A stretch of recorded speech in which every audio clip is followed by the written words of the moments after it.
মাত্র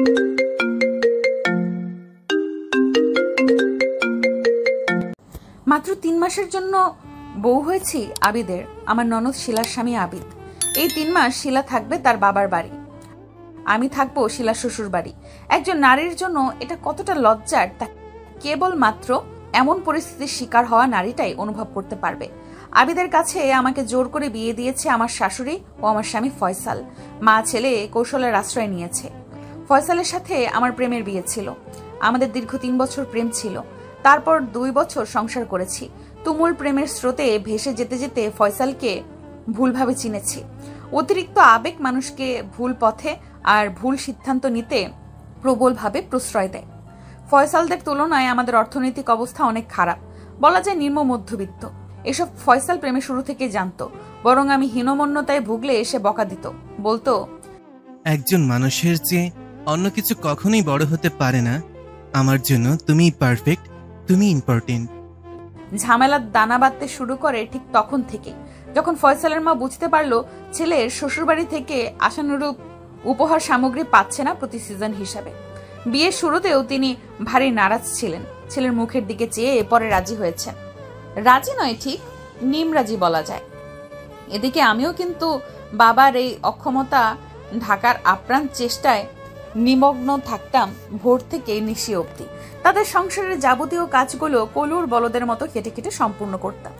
তবুও ননদ শাশুড়ির মনের কোন চিপাচাপায় ও আমার এতটুকু স্থান হতো না। বিদ্রুপের ছলে মা মেয়ে কথা শোনাতো, যেন বদ্ধপরিকর। ফয়সালের মনকে বিষিয়ে দিল তারা। দিনের পর দিন আমার সম্পর্কে নানা কথা বার্তা বলে। আমি অলস, কোনো কাজ করি না, মুখে মুখে তর্ক করি ইত্যাদি। এইভাবে একদিন ফয়সাল আমাকে জিজ্ঞেস করলে 1-2 কথা থেকে তর্ক শুরু হয়। তা চরম আকার ধারণ করে। এক পর্যায়ে সে আমাকে ফকিন্নি বলে। আমিও তাদেরকে লোভী সেলফিশ বলে বাবার বাড়িতে চলে যাই। তারপর তার মা বোনেরা কথার প্রলুব্ধ হয়ে সে আমাকে ডিভোর্স দেয়। তার মা নাকি তাকে কোটিপতির মেয়ে বিয়ে করাবে। উপস্থিত ঘটনার আকস্মিকতায় আমার গোটা পৃথিবী দুলতে লাগলো, ঝড়ো হাওয়ায় দুলতে থাকা বৃক্ষের ন্যায়। সামান্য তুচ্ছ বিষয়কে ইস্যু করে ফয়সাল এমন ভয়ানক সিদ্ধান্ত নিতে পারে তা আমার কল্পনারও বাইরে ছিল। যদিও অনেকটা মা বোনের রোষানলে পড়েই সে এমন করতে বাধ্য হয়েছে, তবুও মানা যায় না সে কেবল পুরুষ। কেমন ব্যক্তিত্ব তার! নিজের উপর সেদিন থেকেই এক দড়িয়া ঘৃণা। কেন বাবা মায়ের অমতে নিজের পছন্দে বিয়ে করেছিলাম। 6 মাস কেটে গেল। সময়ের সাথে সাথে নিজেকে সামলে নিলাম, মনকে প্রবোধ দিলাম এই বলে স্রষ্টা যা করে বান্দার কল্যাণের জন্যই করে। ভালো একটা চাকরি হয়ে গেল। আমার স্থানীয় উপজেলা কার্যালয়ে ফয়সালের সাথে আমার যোগাযোগ বন্ধই ছিল। আচমকা সে 1 সপ্তাহ আগে আমাকে ফোন করে তার কৃতকর্মের জন্য ক্ষমা চায় এবং আমাকে তার জীবনে পুনরায় ফিরে পেতে চায়। আমি গর্জে উঠলাম শুনে, বললাম, তোমরা আসলেই লোভী। যখন শুনলে আমি ভালো আছি, ইনকাম করছি, অমনি বাহানা শুরু করলে। আর তোমাদের ঘরের সমস্ত কাজ করারও তো লোকের অভাব এখন। এটা কি মামার বাড়ির আবদার? মন চাইবে ভালোবাসবে, মন চাইবে ছুঁড়ে মারবে, মন চাইবে ফিরে পেতে চাইবে। এরপর ফয়সালের একটা বাক্যই আমার কণ্ঠ স্তব্ধ হয়ে গেল, আগুনে পানি ঢালার মতোই, যা আমি প্রায় ভুলতে বসেছিলাম। ফয়সাল দগ্ধের সাথে জানালো, ওকে ফাইন, তাহলে তোমার বাবা যে 5 লক্ষ টাকা ধার নিয়েছে তোমার ভাই বিদেশে যাওয়ার সময়, তা ফেরত দাও। আমি বিড়ালের মতো মিনমিন স্বরে বললাম, তুমি বলছো সাব্বির যেদিন দিতে পারবে সেদিন নিবে, তার আগে চাইবে না? হ্যাঁ বলছো ঝুমুর, এখন দৃশ্যপট পাল্টে গিয়েছে না। শিলার স্বামীকে আমি আমার মা রাজি করিয়েছি। আমি অসহায় গলায় বলি, এটা কিভাবে সম্ভব? শিলা কেমন স্ত্রী? এই জঘন্য বিষয়ে সায় দিল। সেটা তোমাকে পরে ক্লিয়ার করব। পারবো না। তোমার মতো কাপুরুষের লাইফে কামব্যাক করার এতটুকু ইচ্ছে আমার নেই। আর এইটা তো তাহলে হিল্লা বিয়ে হয়? ছি। তাই আমি এমনি তোমাকে পুনরায় বিয়ে করতে চেয়েছি। আব্বা বিষয়টা স্থানীয় মসজিদের ইমামের সাথে আলাপ করেছে। তিনি আব্বাকে হাদিসের রেফারেন্স টেনে এ বিষয়ে আখ্যা দিয়ে বুঝিয়েছেন নাকি। বলেছে সিস্টেমের ভেতর বউ আনতে হবে, নয়তো সমাজ আপনাদের একঘরে করে দেবে। বিষয়টা আমার কাছে ভারী নিন্দনীয় ও গৃহীত। কিন্তু তুমি তো জানো আমাদের জেলাটা অনুন্নত, ফতোয়ার বাইরে গিয়ে তোমাকে নতুন করে বিয়ে করা যাবে না। সুতরাং প্লিজ ঝুমুর রাজি হও। তোমার বিয়ে অন্য কারোর সাথে দিলে সেটা যতটা খারাপ লাগবে আমার খারাপ লাগাটা কম হবে। সবাই জানে তুমি বাবার বাড়িতে কারণবশত রয়েছো, তুমি ফিরে এলে সাব্বিরের টাকার বিষয়ে আমার আগের কথাই বহাল থাকবে। টাকা কিন্তু 5 লক্ষ, মনে রেখো। সিদ্ধান্ত তোমার, প্রস্তাব আমার। আমি একটু থেমে রাজি হলাম। জীবনে বহু সময়ে অনেক নিষ্ঠুরতম সিদ্ধান্ত নিতে হয় আমাদের। নিয়তির উপরে কারোর হাত নেই। আরেকবার চূড়ান্তভাবে উপলব্ধি করতে পারলাম গরিব হওয়া আসলেই পাপ। গরিব বাঁচে অন্যের শোষণ আর শাসন। ফয়সাল ফোনের ওপাশে আনন্দের হাসি হাসলো। বললাম, আবিদের বাড়ি থাকলে তার মা বাবা? তারা কিছুই জানবে না ঝুমুর। আবিদ যেহেতু ঢাকায় জব করে, সে ওখানে বাসা নিয়েছে তোমার জন্য। তোমাকে বউ সাজতে হবে না, কিছুই না। জাস্ট কাজী অফিসে নিয়ম অনুযায়ী বিয়ে হবে আবিদের সাথে আমাদের উপস্থিতিতে। তারপর আবিদ ঢাকায় নিয়ে যাবে তোমাকে। অফিস থেকে 3 মাসের ছুটি নিয়েছি। লিঙ্ক ছিল বিধায় তারা ছুটি দিতে বাধ্য হয়েছে। সত্যি বলতে আজ 3 মাস আবিদ আমার দিকে ভালো করে ফিরেও যায়নি, বরং এমনভাবে চলেছে সে যেন আমার ভাসুর। ফয়সাল রোজ ফোন দিয়ে জিজ্ঞেস করে আবিদ আমাকে স্পর্শ করার চেষ্টা করে কিনা। জবাব শুনে উল্লাসিত হয় ফয়সাল। দিন গুনতে থাকে 3 মাস শেষ হওয়ার। রুদ্ধশ্বাস অপেক্ষায় ফয়সাল, কিন্তু আমার ভেতরে কোনো আক্ষেপ নেই। নতুন একজনের বউ হয়েছি তাও না, স্বামীরূপী প্রেমিকের কাছে যাব তাও না। এক বুক চাপা হতাশায় দিন পার হচ্ছে। এই কেমন নারী জীবন! কখনো রংধনু, কখনো ঝলমলে রোদ্দুর, কখনো ভরা শ্রাবণ, কখনো ধূসর অমাবস্যা, কখনো তিমির আধার, কখনো মায়াবী জ্যোৎস্না। আর মাত্র 4 দিন বাকি আছে 3 মাস শেষ হওয়ার। গরম বেশি হওয়ায় একদিন অনেক সময় নিয়ে গোসল করেছি। রাতে ভীষণ জ্বর এসেছে। 2 রুমের বাসা। আবিদ এক রুমে ঘুমায়, আমি এক রুমে। এই কয়দিনের জন্য আমি না করেছি আবিদকে খাট কিনতে। সে তার রুমে খাটে ঘুমায়, আমি ফ্লোরে বিছানা করে ঘুমাই। আবিদ রাতে পানি খেতে উঠে শুনে আমি জ্বরে কাতরাচ্ছি। সে পা চালিয়ে রুমে এলো। ভয় লাগে বিধায় আমি দরজা বন্ধ না করে চাপিয়ে রাখতাম। কাছে বসে জিজ্ঞেস করলো, ভাবি কখন থেকে খারাপ লাগছে? ডাকুনি কেন? কপালে চেপে ধরলো হাত দিয়ে। আমি ঘোরের মধ্যে আবিরের হাতের ওপর হাত রাখি। একটু ভালো লাগছিল আবিরের হাতের উষ্ণতায়। আবিদও কেমন কেঁপে উঠলো আমার নরম হাতের ছোঁয়া পেয়ে। নিশুতি রাত, বাইরে ঝুম বৃষ্টি শুরু হয়েছে। আকাশে মেঘের গর্জনে আমি আবিদকে জড়িয়ে ধরলাম ভয়ে। আবিদ বলল, ভয়ের কি ঝুমুর ভাবি, আমি আছি। আচ্ছা, আমি যাব না তোমার কাছ থেকে। তোমার মাথায় জলপট্টি দিতে হবে। সারা রাত আবিদ আমার কাছে বসেছিল, যেন আমার সেবা করাই তার ব্রত। এর পরের দিন ফয়সাল ফোন দিয়ে বলে, একটা দুর্ঘটনা ঘটে গিয়েছে। আমি চমকে গিয়ে জিজ্ঞেস করলাম, কি? শিলা পালিয়ে বিয়ে করেছে। মানে? চোখেতে ভীষণ খেলাম। সে বিয়ের আগে যে ছেলের সাথে প্রেম করত, সেই ছেলের কাছে গিয়েছে। ছোট্ট একটা চিঠি লিখে গিয়েছে। আবিদ ভাবিকে বিয়ে করে কি এমনি সাধু রয়েছে? আর আবিদকে আমার পছন্দ না বলেই তো রাজি হলাম তোমাদের প্রস্তাবে। তা না হলে কোন স্ত্রী রাজি হবে স্বামীর এমন বিয়েতে? তখন তোমরা বিয়ে দাও নিয়ে হাসিব বেকার বলে, কিন্তু হাসিব এখন ভালো জব করে, বিয়েও করেনি আমার আশায়। শুনে বিরক্তি ধরলো আমার। কি হাল এদের! ভাই ছেড়ে দেয় বউকে, বোন ছেড়ে দেয় স্বামীকে। আবিদ রাতে বাসায় এসে বলল, শিলার নাম্বার অফ পাচ্ছি ভাবি। তাদের ঘরে ফোন দিলাম, বলল কোন খালার বাড়িতে গিয়েছে। কিন্তু মোবাইলের সুইচ অফ থাকবে কেন? অটো চার্জার তো তার সাথেই থাকে। আমি আবিদকে সব খুলে বললাম ধীরে ধীরে। আবিদ থম মেরে রইল কিছুক্ষণ। তরাক করে আমার 2 গাল চেপে ধরে বলল, আমি তোমাকে ছাড়বো না ঝুমুর। আমি আটকে গেলাম। কি বলছো আবিদ? এটা কোনোভাবেই সম্ভব না। টাকার বিষয়টাও জানালাম আবিদকে। বলল, আমি 1 মাসের ভিতরে টাকার ব্যবস্থা করে দিচ্ছি। 3 মাস শেষ হয়ে গেল। আবিদ ফয়সালকে জানিয়ে দিয়েছে, আমি আমার বিয়ে করা স্ত্রীকে ডিভোর্স দিব না। ফয়সাল আমাকে ফোন দিল। কাল সাপের মতো ফুসতে ফুসতে জিজ্ঞেস করলো, তুমি কি চাও সারা জীবন আবিদের সাথে না ফয়সালের সাথে কাটাবে? আমি বললাম, আমি কারোর সাথেই থাকবো না। তোমার 5 লক্ষ টাকা দিয়ে দিব অ্যাজ আর্লি অ্যাজ পসিবল। বলল, বুঝতে পেরেছি কাহিনী। ওই বেইমানকে আমি ছাড়বো না। কালই আমি ঢাকায় আসছি। আমি আবিদকে জানালাম। আবিদ সে রাতেই বাসায় তালা দিয়ে আমাকে নিয়ে বের হয়ে গেল। আমি আবিদকে বললাম, আমি চিৎকার করে মানুষ জড়ো করবো, আমাকে গ্রামে যেতে দাও। আবিদ আহত সুরে বলল, লাভ নেই ঝুমুর, তুমি আমার বিয়ে করা স্ত্রী। এই কয়দিনে তোমাকে ভালোবেসে ফেলছি। তোমাকে নিয়ে ভালো থাকবো আমি। এই কয়দিনে আমাকে চিনতে পারোনি ঝুমুর? ব্যস্ত শহরে মানুষজন দালান কোঠার পেছনে ঠেলে গাড়ি গর্জন রাস্তা ধরে এগিয়ে চলছে সাই সাই করে। আবিদ উচ্ছ্বাসিত আমার হাত ধরে বসে আছে। ভাবছি, হায়, আমার জীবনটা বুঝি ফানুসের মতোই উড়ে গেল। পথ চলায় স্থানে স্থানে আটকে যাচ্ছে, এর হাতে ওর হাতে। আমি ক্লান্ত, অবসন্ন, মলিন মুখে নরম করে জানতে চাইলাম, আবিদ কোথায় নিয়ে যাচ্ছ আমাকে? আবিদ আমার কপাল থেকে চুলগুলো কানের পাশে গুজে দিতে দিতে বলল, সিলেট যাচ্ছি আপাতত। গন্তব্যই হবে আমাদের ঠিকানা। মানুষ চায় এক, পায় আরেক, ভাবে এক, হয় আরেক, আর এই নিয়েই আমাদের ভালো থাকতে হয়, বেঁচে থাকতে হয়। আবিদের কথাগুলো শুনতে ভালো লাগছে না, তাই কোনো প্রতিক্রিয়ায় ব্যক্ত করিনি। মন ভালো না থাকলে ভালো কথাও তেতো লাগে শুনতে। আচমকা কি থেকে কি ঘটে গেল। এক আকাশ বিষণ্ণতা নিয়ে গাড়ির কাচের ভেতর দিয়ে বাইরে চেয়ে আছি। দৃষ্টির সীমানা অতিক্রম করছে কত কত চেনা অচেনা দৃশ্য। নিজেকেও এখন এই চেনা অচেনা লাগছে।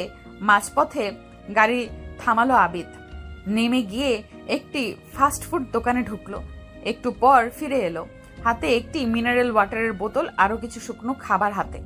আমি অন্যমনস্ক হয়ে আছি। আমার হাতে মৃদু চাপ দিল। আমি নাটের পাওয়ায় ভান করে আছি।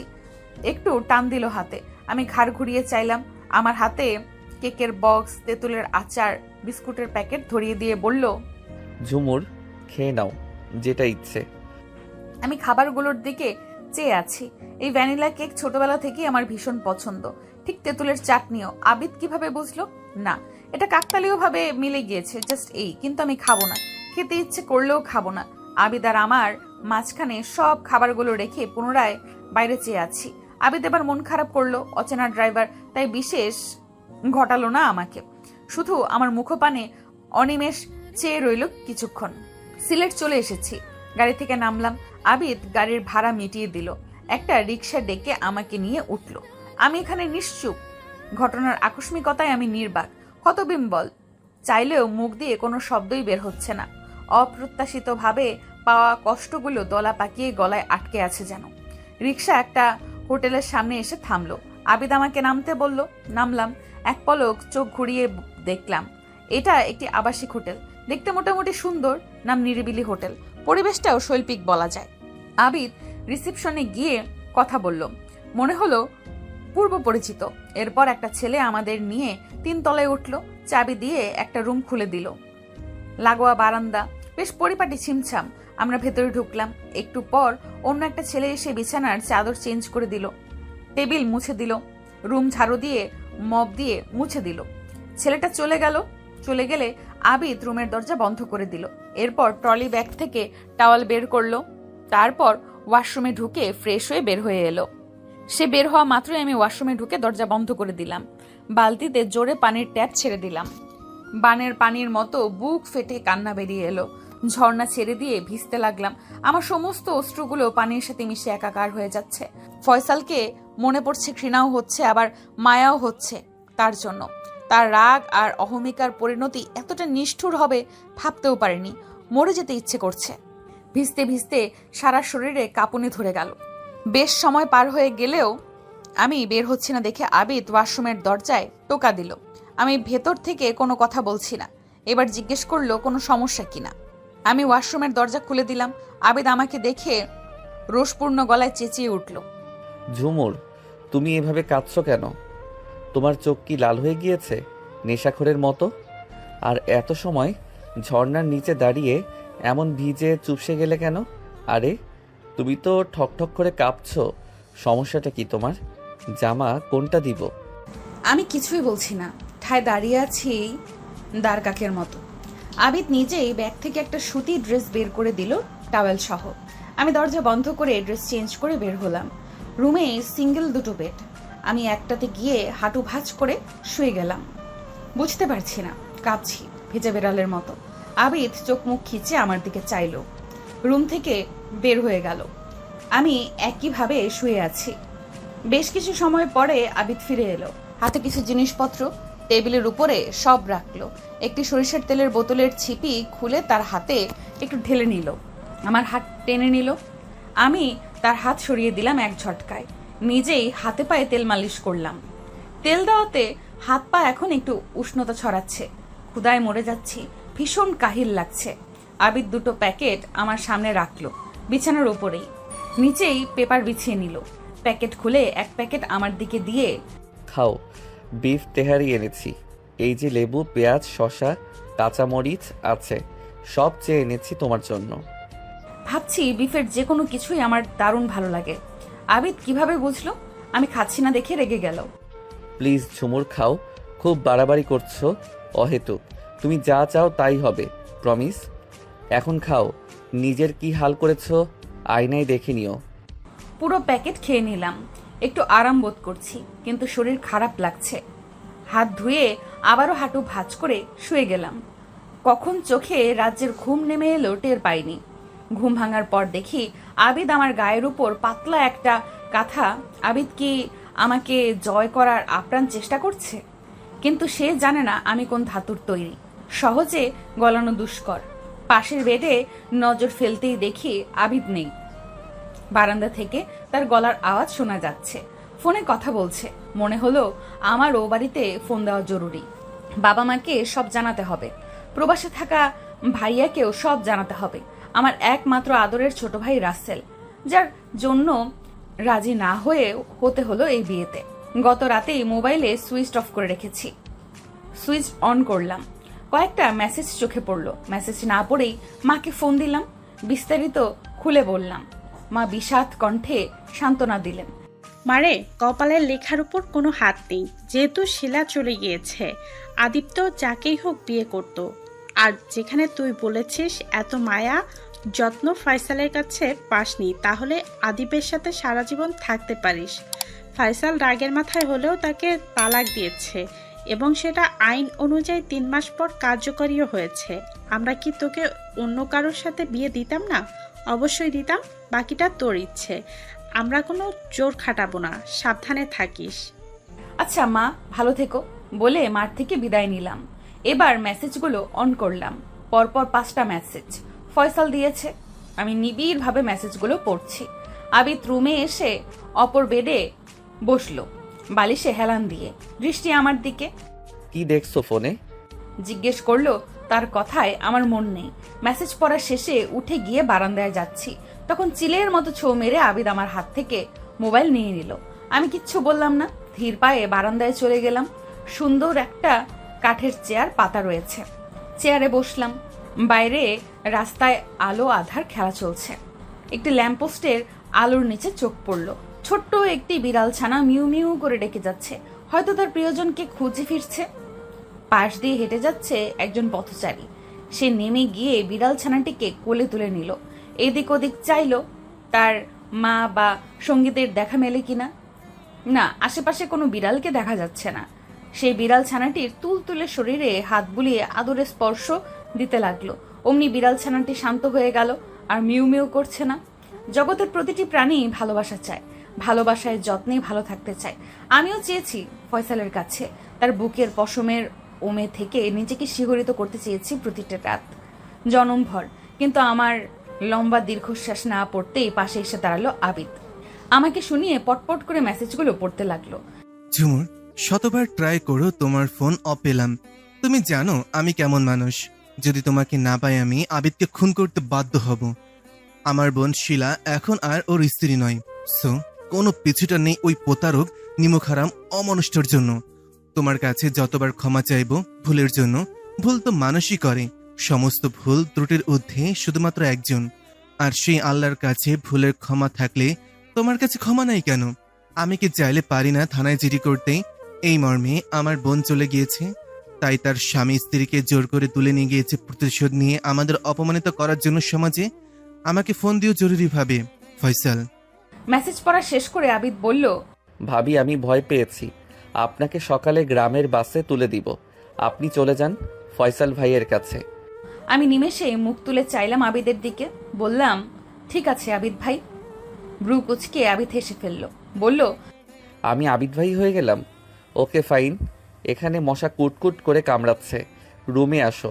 সকালে তো চলেই যাবে, কিছু কথা ছিল আমার। আমি তবুও চেয়ার ছাড়ছি না। খোলা বারান্দায় মশা আমাকেও ধরেছে। আবিদ আমার হাত ধরে টেনে তুলল। কোলে করে নিতে হবে নাকি ঝুমুর? তার এই রসালো বাক্যটি আমার কাছে অসহ্য ঠেকছে। হাত ছাড়িয়ে হন হন পায়ে হেঁটে গিয়ে বেডে বসলাম। পেছন দিক দিয়ে সেও এসে আমার পাশে বসলো। আমি সরে যেতেই জোরে এক ধমক দিল। তোমার এসব আর নেওয়া যাচ্ছে না, ফাইজলামও অনেক হচ্ছে, খুব জ্বালাচ্ছ দুদিন ধরে। মানুষ বন্ধুর সাথেও আরো মাখামাখি করে চলে, আর তুমি তো আমার বিয়ে করা বউ। বউ শব্দটা শুনেই আমার মাঝে প্রবল উত্তেজনা কাজ করলো। প্রধান্বিত হয়ে, আমি কারো বউ না। তুমি স্ত্রী বর্তমান থাকা অবস্থায় বিয়ে করেছো। স্ত্রীর সাথে ছাড়াছাড়ি না হলে সে বিয়ে বৈধ নয়। সো আমি ঝুমুর না, আমি তোমার বউ না, ফয়সালের। আজ রাতেই সুইসাইড করব। হোয়াট? বলেই আমার গালে সজোরে চর বসিয়ে দিল আবিদ। আমি ব্যথায় গাল চেপে ধরলাম।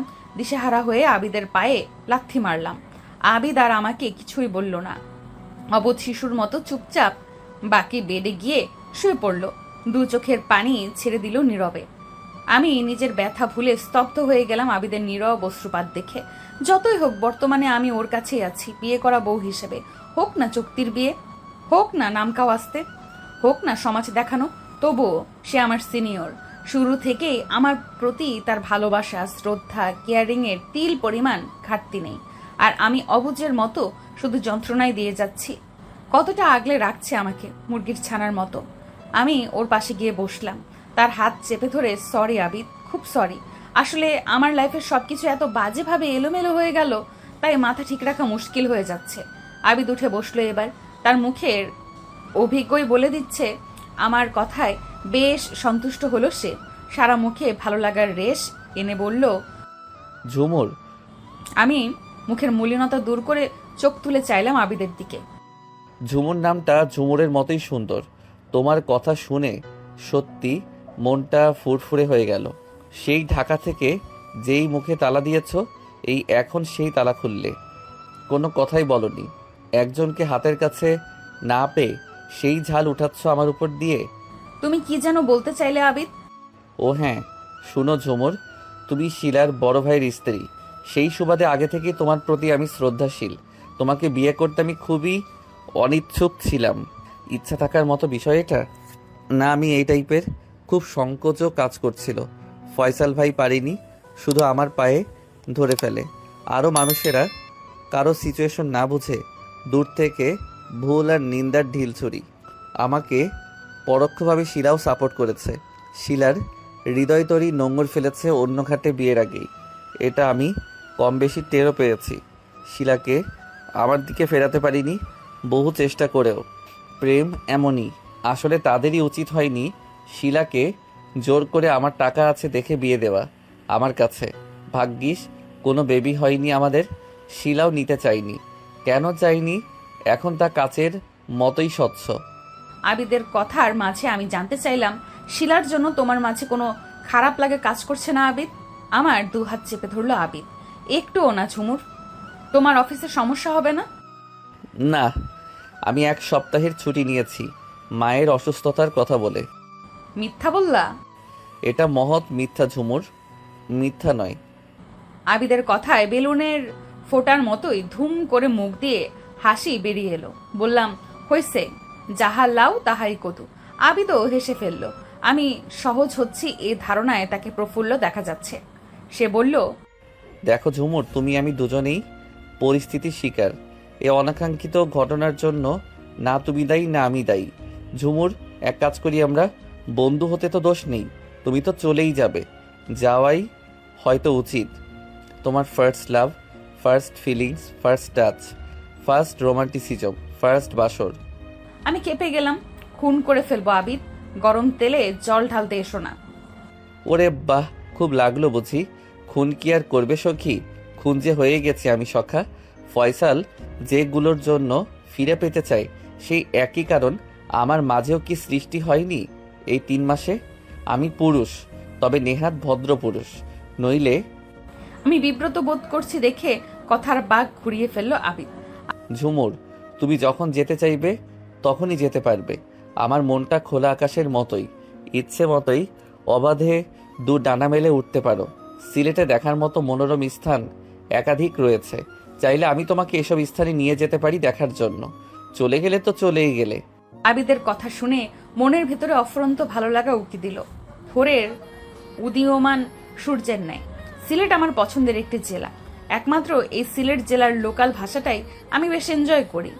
অনেক দিন ধরেই ইচ্ছে ছিল সিলেট ঘুরতে আসব। ফয়সাল সহ আসার কথা প্রায় চূড়ান্ত হয়েছিল, কিন্তু আসলাম ঠিকই, ঘুরবো ঠিকই, কিন্তু ফয়সাল নয়, অন্য কারো সাথে। ভাগ্যই যেন কিছু মানুষের জীবন নিয়ে হাসি ঠাট্টা করে, বড় সুখ বোধ করে। আমি বরাবরই ভ্রমণ বিলাসী। সিলেট এসে দর্শনীয় জায়গাগুলো না দেখে চলে গেলে মনটা উচ্চাটন করবে খুব। এই লোভ সংবরণ করা অসম্ভব আমার পক্ষে। কি ব্যাপার ঝুমুর, আনমনে হয়ে গেলে মনে হয়? ঘুরতে যাবে না কালই চলে যাবে? সিলেট ঘোরা শেষ করে তবেই চলে যাব, মুখ নামিয়ে উত্তর দিলাম। এই তো, গুড গার্ল, গুড ডিসিশন নিয়েছ। আমাকে বন্ধু ভাবো, দেখবে আর আড়ষ্টতা কাজ করছে না তোমার মাঝে। না এতেও আপত্তি তোমার? আমি বুঝি না, যখন তোমার ননদের হাজবেন্ড ছিলাম তখন কিন্তু তুমি আরো ইজি হয়ে আমার সামনে আসতে, মিশতে, হাস্যোজ্জ্বল মুখে সারাক্ষণ খুনসুটি করতে আমার সাথে। এখন শুধু জোকের মতো কুচকে কুচকে থাকো। কারণটা কি খোলাসা করবে ঝুমুর? আমি প্রসঙ্গ বাদ দিয়ে বললাম, কাল ঘুরতে নিয়ে যাবে? আর সিলেটে মনে হয় তুমি আরো এসেছো। শুরুতেই বলছি, তুমি যা চাইবে ঠিক তাই হবে। কারো মনের উপর আমি জোর খাটাই না, সারাশির মতোই। দেখো না, শিলাকে ফিরিয়ে আনার কোনো ইচ্ছেই আমার নেই। কালই নিয়ে যাব তোমাকে। অফিসের কাজে সিলেট আমার প্রতি মাসে আসতে হয়, প্রায় এই হোটেলে উঠিয়ে এদিকে আসলে। ফয়সাল জানবে না তুমি আমাকে নিয়ে সিলেট আসছো? একদম না, এই জন্যই তো সিলেটে আসা আপাতত। আর শিলার সাথে তোমার ডিভোর্স হওয়া দরকার না, যেহেতু ফিরিয়ে আনবে না। হা হা করে আবিদ প্রাণ খোলা হাসি ছাড়িয়ে দিল। শিলা আমাকে ডিভোর্স দিয়ে দিবে নিশ্চিত, আমার দিতে হবে না। ও আচ্ছা, তাহলে তুমি বিয়ে করবে না? অবশ্যই করব। তোমাকে ডিভোর্স দিয়ে তার 90 দিনের মধ্যে কার্যকর হলে তারপর করব আস্তে ধীরে। এত তাড়ার নেই। বিন্দাস হয়ে হাওয়া খাবো পাক্কা 1 বছর। হো হো হো, চাইলে সে 1 বছর আমার সফর সঙ্গী হতে পারো। একদমে বললাম, নো নিড। জীবন নিয়ে তামাশা অনেক হয়েছে। আমার নতুন চাকরি, আলতাফ সচিব আমার কাকা হয়। বাবা ওনাকে বলে ছুটি নিয়ে দিয়েছে। সামনের সপ্তাহ থেকে অফিস যেতে হবে। আর আমাকে ডিভোর্স দেওয়ার প্রয়োজন নেই, কারণ কাজী অফিসে বিয়ে পড়ানোর সময় সবাই মিথ্যা বলেছে যে তুমি ডিভোর্সড। বাট সত্যিটা তো আমরা জানি। আরে ঝুমুর, তোমার মাথা পুরাই গেছে। কি আবল তাবল বলছো? সেটা বলছে এজন্য যে কাজী বেটা কেন, কি হয়েছে? নানা কাহিনী করবে। আমাদের নবীও তো স্ত্রী থাকাকালীন একাধিক বিয়ে করেছে, বরং শিলার বিয়ে অবৈধ। আমি কি সিম্পল বিষয় জানি না? আমি ইচ্ছে করেই এটা বলছি, একটা কারণে। বুঝতে পেরেছি, ফাঁকিবাজির ধাক্কায় আছো। আচ্ছা, তোমার অফিস বের করতে কতক্ষণ ফয়সাল ভাইয়ের ঝামেলা করবে না? আমি তার স্ত্রী নই এখন। নারী হয়রানির মামলা দিয়ে দিব ঝামেলা করলে। তার মেসেজ কতটা বিধ্বংসী দেখলে বোঝাই যায় বুকের পাজরে তোমার জন্য উথাল পাতাল মধু মধু প্রেম। রাগে চুল ছিঁড়তে মন চায় তোমার কথা শুনলে। ঘোড়ার ডিমের প্রেম। অনেক রাত হয়েছে, ঘুমাবো, ক্লান্ত লাগছে। দুজন দুই বেডে ঘুমিয়ে পড়লাম। এই কয়েকদিনে আবিদকে দেখেছি, অবলোকন করেছি খুঁটিয়ে খুঁটিয়ে। চোখ বন্ধ করে বিশ্বাস করা যায় আবিদকে। নিশ্চিন্তে ঘুমিয়ে পড়লাম কাঁথা মুড়ি দিয়ে। পাখি ডাকা ভরে ঘুম ছুটে গেল। আবিদ অঘরে ঘুমাচ্ছে। আমি আর মোড়া ভেঙে বারান্দায় গিয়ে বাইরে চোখ মেললাম। কিছুই ভালো লাগছে না। চারপাশকে ভীষণ পানসে আর নিরানন্দ লাগছে। নিজের মনের ভুবনে রং না থাকলে বাইরের সব রং কেউ বিবর্ণ ধূসর মনে হয়। ফোন আসার শব্দ হতেই রুমে গিয়ে ফোন রিসিভ করলাম। মায়ের ফোন। হ্যালো মা বলতেই যা শুনলাম তাতে আমি থরথর করে কাঁপতে কাঁপতে মেঝেতে পড়লাম। আমি দুমড়ে মুচড়ে যাচ্ছি। যন্ত্রণার পাহাড় ভেঙে চুড়ে পড়ছে মনের জমিনের উপরে। নিমেষেই অন্তরটাকে গুঁড়ো গুঁড়ো করে দিচ্ছে যেন। মা আমাকে সাধ্যমতো সান্ত্বনা দিয়ে মোবাইল সংযোগ বিচ্ছিন্ন করলো। মোবাইল আবার বেজে উঠল। রিসিভ করতেই বন্ধু রিমার গলা শুনতে পেলাম। রিমা আমার প্রাণের বন্ধু, যা আমার গোপন তাও রিমাকে না জানিয়ে থাকতে পারি না। এই নিয়ে স্কুল কলেজ ভার্সিটিতে অন্য বন্ধুরা খ্যাপাতো, ঈর্ষান্বিত হয়ে বলতো তোদের গলাগলি বয়ফ্রেন্ড আর গার্লফ্রেন্ডের মতন। হ্যালো ঝুমুর, কিছু শুনেছিস? ধরা গলায় বললাম, মা ফোন দিল এখন। তুই রাখ রিমা, আমার বেশ খারাপ লাগছে। রিমা মনমরা কণ্ঠে বলল, খারাপ লাগাটা অস্বাভাবিক কিছু নয়। আচ্ছা রাখি, তুই ভালো থাকার চেষ্টা কর প্লিজ।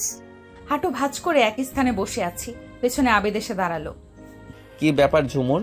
আমি সেই কখন জাগলাম, ফোনে মায়ের সাথে কথা বললাম, আরও 2 জায়গায় জরুরি আলাপ সারলাম, তোমার পাত্তা নেই। এত সময় এখানে কি করছো? ফ্রেশ হয়েছো? বের হবা না ঘুরতে? আমি নিচের দিকে মাথা ঝুঁকে বসে আছি। আবিদ আমার হাত ধরে টান দিল, মুখপানে পলক চেয়েই, এ কি, তুমি কান্না করেছো? চোখ ফোলা ফোলা লাগছে। Any problem? শেয়ার করো। উঠে আসো প্লিজ। এই এক সমস্যা, অ্যালার্জি থাকার জন্য একটু কাঁদলেই চোখ মুখ ফুলে যায়, লাল হয়ে যায়, লুকোনোর কোনো সুযোগ নেই, অসহ্যকর। আমি উঠে দাঁড়ালাম আস্তে করে, পা টেনে টেনে রুমে গেলাম। টেবিলের সাথে থাকা চেয়ারটাতে টেনে নিয়ে বসলাম। টেবিলে মাথা এলিয়ে দিয়েছি, নুইয়ে পড়া পুয়ের লতার মতন। আবিদ আলতো করে মাথার উপর হাত রাখলো। আবিদের হাত শক্ত করে ধরলাম, ভেজা গলায় জানালাম, ফয়সাল বাইক অ্যাক্সিডেন্ট করেছে গতকাল সন্ধ্যায়। সিচুয়েশন নাকি খুবই ক্রিটিক্যাল। এখন ঢাকায় পিজিতে নিয়ে আসতেছে অ্যাম্বুলেন্সে করে। মাই গড, এ কি ঘটে গেল? বলে আবিদ মোবাইল হাতে নিল, হন্তদন্ত হয়ে তার কাছের কয়েকজনকে ফোন দিল, ডিটেলস জানলো। আমার দিকে চেয়ে বলল, তোমার মনের অবস্থা আমি রিয়ালাইজ করতে পারছি। আসলে ব্যক্তিগতভাবে উনার সাথে আমারও কোনো দ্বন্দ্ব নেই, তাই আমারও খারাপ লাগছে। তুমি ঘুরতে বের হবা এখন?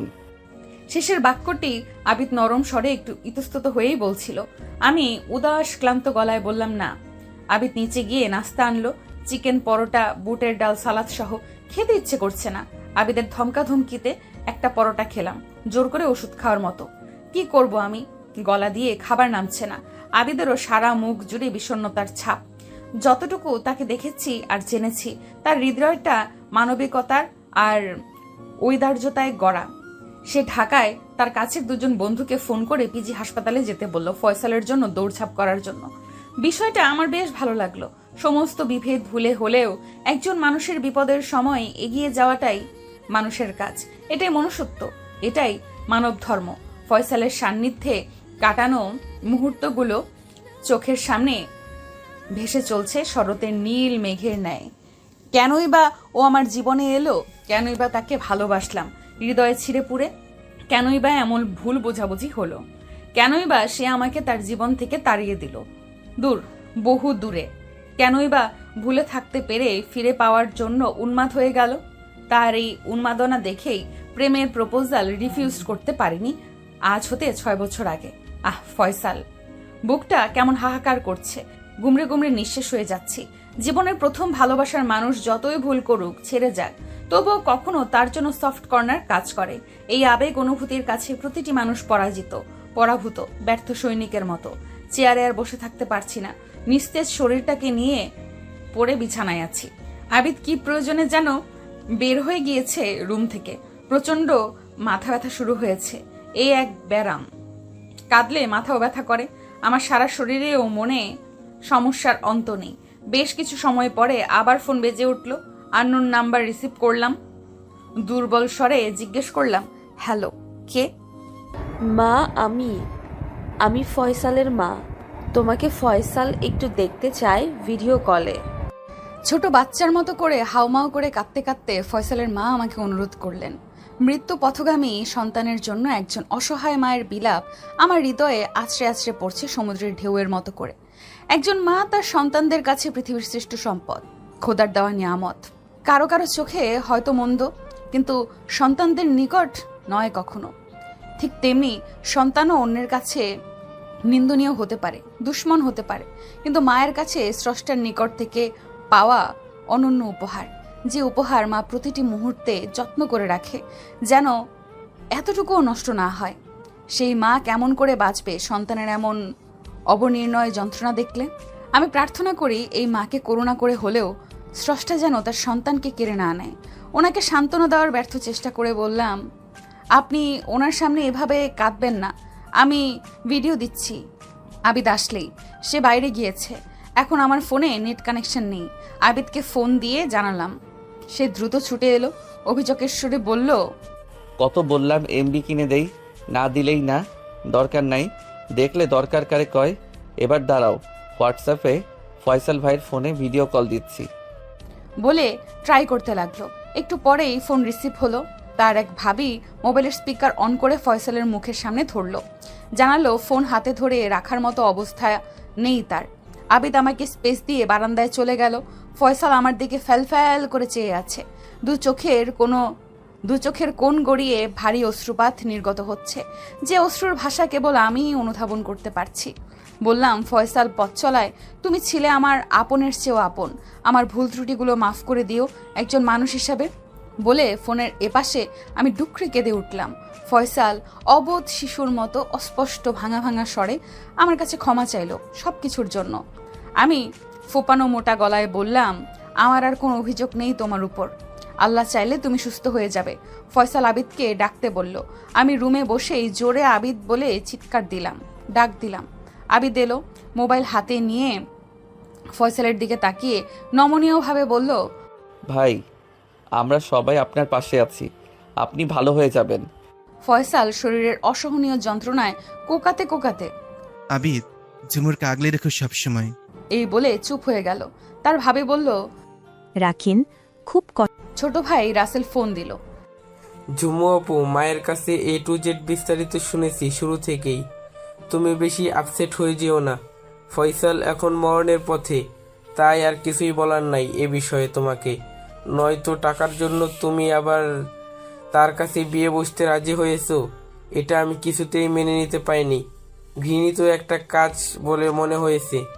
গ্রামে আমাদের জমি আছে একটা, সেটা বিক্রি করেই বাবার টাকা পরিশোধ করতে পারতো।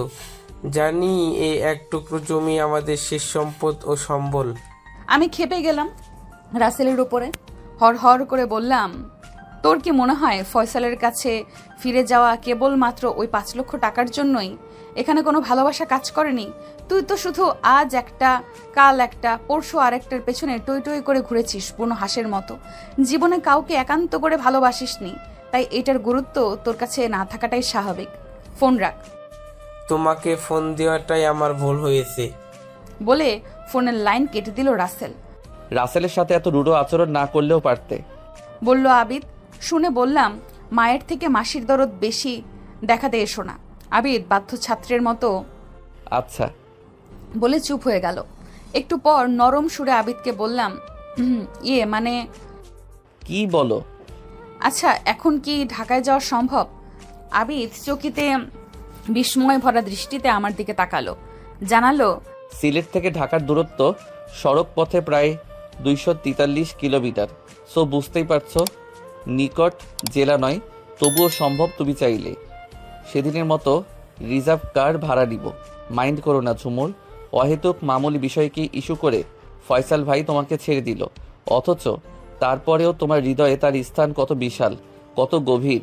সিরিয়াসলি, ফার্স্ট লাভ বলে? আর আমি অমানুষের বাচ্চা এত করেও তোমার কাছে আছি থার্ড পার্সনের মতো। আমার জীবনটাই আজ বড় দুর্ভাগার জীবন। এক রাশ অভিমান আর অনুযোগের সুরে কথাগুলো বলল আবিদ। আমি বিচলিত হয়ে গেলাম তার এই এমন কথা শুনে। এরপর ছলছল গলায় বলল, তুমি তোমার সব নিয়ে রেডি হও ঝুমুর, আমি হোটেল ছেড়ে দিচ্ছি আর গাড়ি ঠিক করে আসতেছি। এনিহাউ, আমি আমার আগের লাইফে ফিরে যাব, আর তুমি তোমার মতো করে যা ইচ্ছে যেভাবে ইচ্ছে চলিও। আবিদ ছটফট করে বেরিয়ে গেল। আমি কি করব বা কি করা উচিত কিছুই বুঝতেছি না। তবুও সবকিছু গুছিয়ে নিলাম ঢাকা যাওয়ার উদ্দেশ্যে। আধা ঘন্টা পর আবিদ ফিরে এলো। হোটেলের রুম থেকে আমরা বেরিয়ে গেলাম। রিসেপশনের টাকা দিয়ে চাবি বুঝিয়ে দিল। গাড়ি ছুটে চলেছে দুর্বার গতিতে। জীবন সত্যিই ফানুষের মতো, উড়ে যেতে যেতে কত স্থান বদল হয়। আমি অপরাধী চোখে আবিদের হাতের উপর হাত রাখলাম। আবিদের মায়াবী শ্যামলা মুখখানি কালো মেঘের বর্ণ ধারণ করে আছে। আমার দিকে নিষ্পলক চেয়ে রইল, কিন্তু সে চাহনিতে কোনো তেজ নেই, অস্থিরতা নেই, রাগ নেই, উত্তেজনা নেই, অভিযোগ নেই। আছে শুধু স্থিরতা, ধৈর্য, খাখা শূন্যতা পেয়েও হারানোর বেদনা, গোমট অভিমান আর দীর্ঘ অপেক্ষা। এই ভাইয়া, গাড়ি ব্যাক করুন প্লিজ। আমরা যেখান থেকে উঠেছি সেখানেই চলুন। গাড়ি তবুও ছুটে চলেছে। রিমার ফোন পাওয়ার পরেই আমি গলায় জোর এনে ড্রাইভারকে ডাকলাম। সে শুনতে পেল না বোধ হয়। এখন বুঝলাম আবিদের নীরবতার কারণ। যদিও তখন আমাকে বেশ ভাবিয়ে তুলল। পরিবেশ পরিস্থিতি মানুষকে অনেক সময় অশান্তর বদলে শান্ত করে দেয়, যেন দিঘির শান্ত জল। আবিদ ড্রাইভারকে বলল, ভাই সামনের স্টেশনে গিয়ে গাড়ি থামান। নীরব ছায়া মূর্তির মতো আমার মুখের দিকে তাকিয়ে। ঢাকায় যাবে না কেন ঝুমুর? আমার ইচ্ছে। তুমি আমাকে জানাওনি কেন? আবিদ চোয়াল শক্ত করে জবাব দিল। প্রয়োজন মনে করিনি। আমি গাড়ি ঠিক করার পরেই ফোন পেয়েছি। ফয়সাল আর নেই। কিছুক্ষণ নিচে দাঁড়িয়ে চিন্তাও করেছি। রেজাল্ট পেলাম। যেই তুমি তাকে কাছ থেকে দেখার জন্য এত উন্মুখ হয়ে আছো, সেই তুমি তার বিদায় সংবাদ শুনে আরও মরিয়া হয়ে যাবার জন্য। ঠিক তাই। আমি দৃষ্টিতে কঠিনতা এনে চেয়ে রইলাম আবিদের দিকে। গাড়ি স্টেশনে থেমে গেল। আবিদ বলল, তুমি সত্যি ফয়সাল ভাইকে দেখতে যাবে না? আমি ঠোঁট উল্টিয়ে নীরস ভঙ্গিতে জানালাম, অবশ্যই না আবিদ। যার কাছে জীবিত থাকাকালীন উপেক্ষিত হয়েছি, উল্কার মতো ছিটকে গিয়েছি তার জীবন থেকে, সে প্রাণহীন মানুষটাকে দেখতে গিয়ে কি হবে? বরং নিজের আত্মমর্যাদাকে বিকিয়ে দেওয়া হবে নিজের বিবেকের কাছে। মানুষ পৃথিবীতে শুধু ভালোবাসার জন্যই বেঁচে থাকে না, সম্মানের চেয়েও বেঁচে থাকে, সম্মানের জন্যও বেঁচে থাকে। আবিদ আমার কথা শুনে অবাক চোখে চেয়ে রইল। বললাম, চেয়ে দেখছো কি? গাড়ি ব্রেক করতে বলো প্লিজ, আমি সিরিয়াস মোডে আছি। এত সামান্য সময়ের ব্যবধানে তোমার পরিবর্তিত আচরণ আমাকে হতবাক করে দিল ঝুমুর। কেন?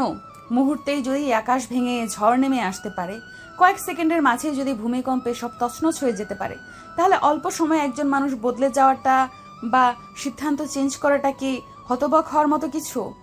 ওগুলো যেমন আমরা স্বাভাবিক বলে মেনে নিই, তেমনি মানুষের পরিবর্তন হওয়াটাও স্বাভাবিক। এত চমকানোর মতো কিছুই নেই। ড্রাইভার এতক্ষণ ছিল না, চা সিগারেট খেতে বের হয়ে গিয়েছে। এখন আসা মাত্রই আবিদ গাড়ি ব্যাক করতে বলল আগের স্থানে। আমরা হোটেলে চলে এলাম।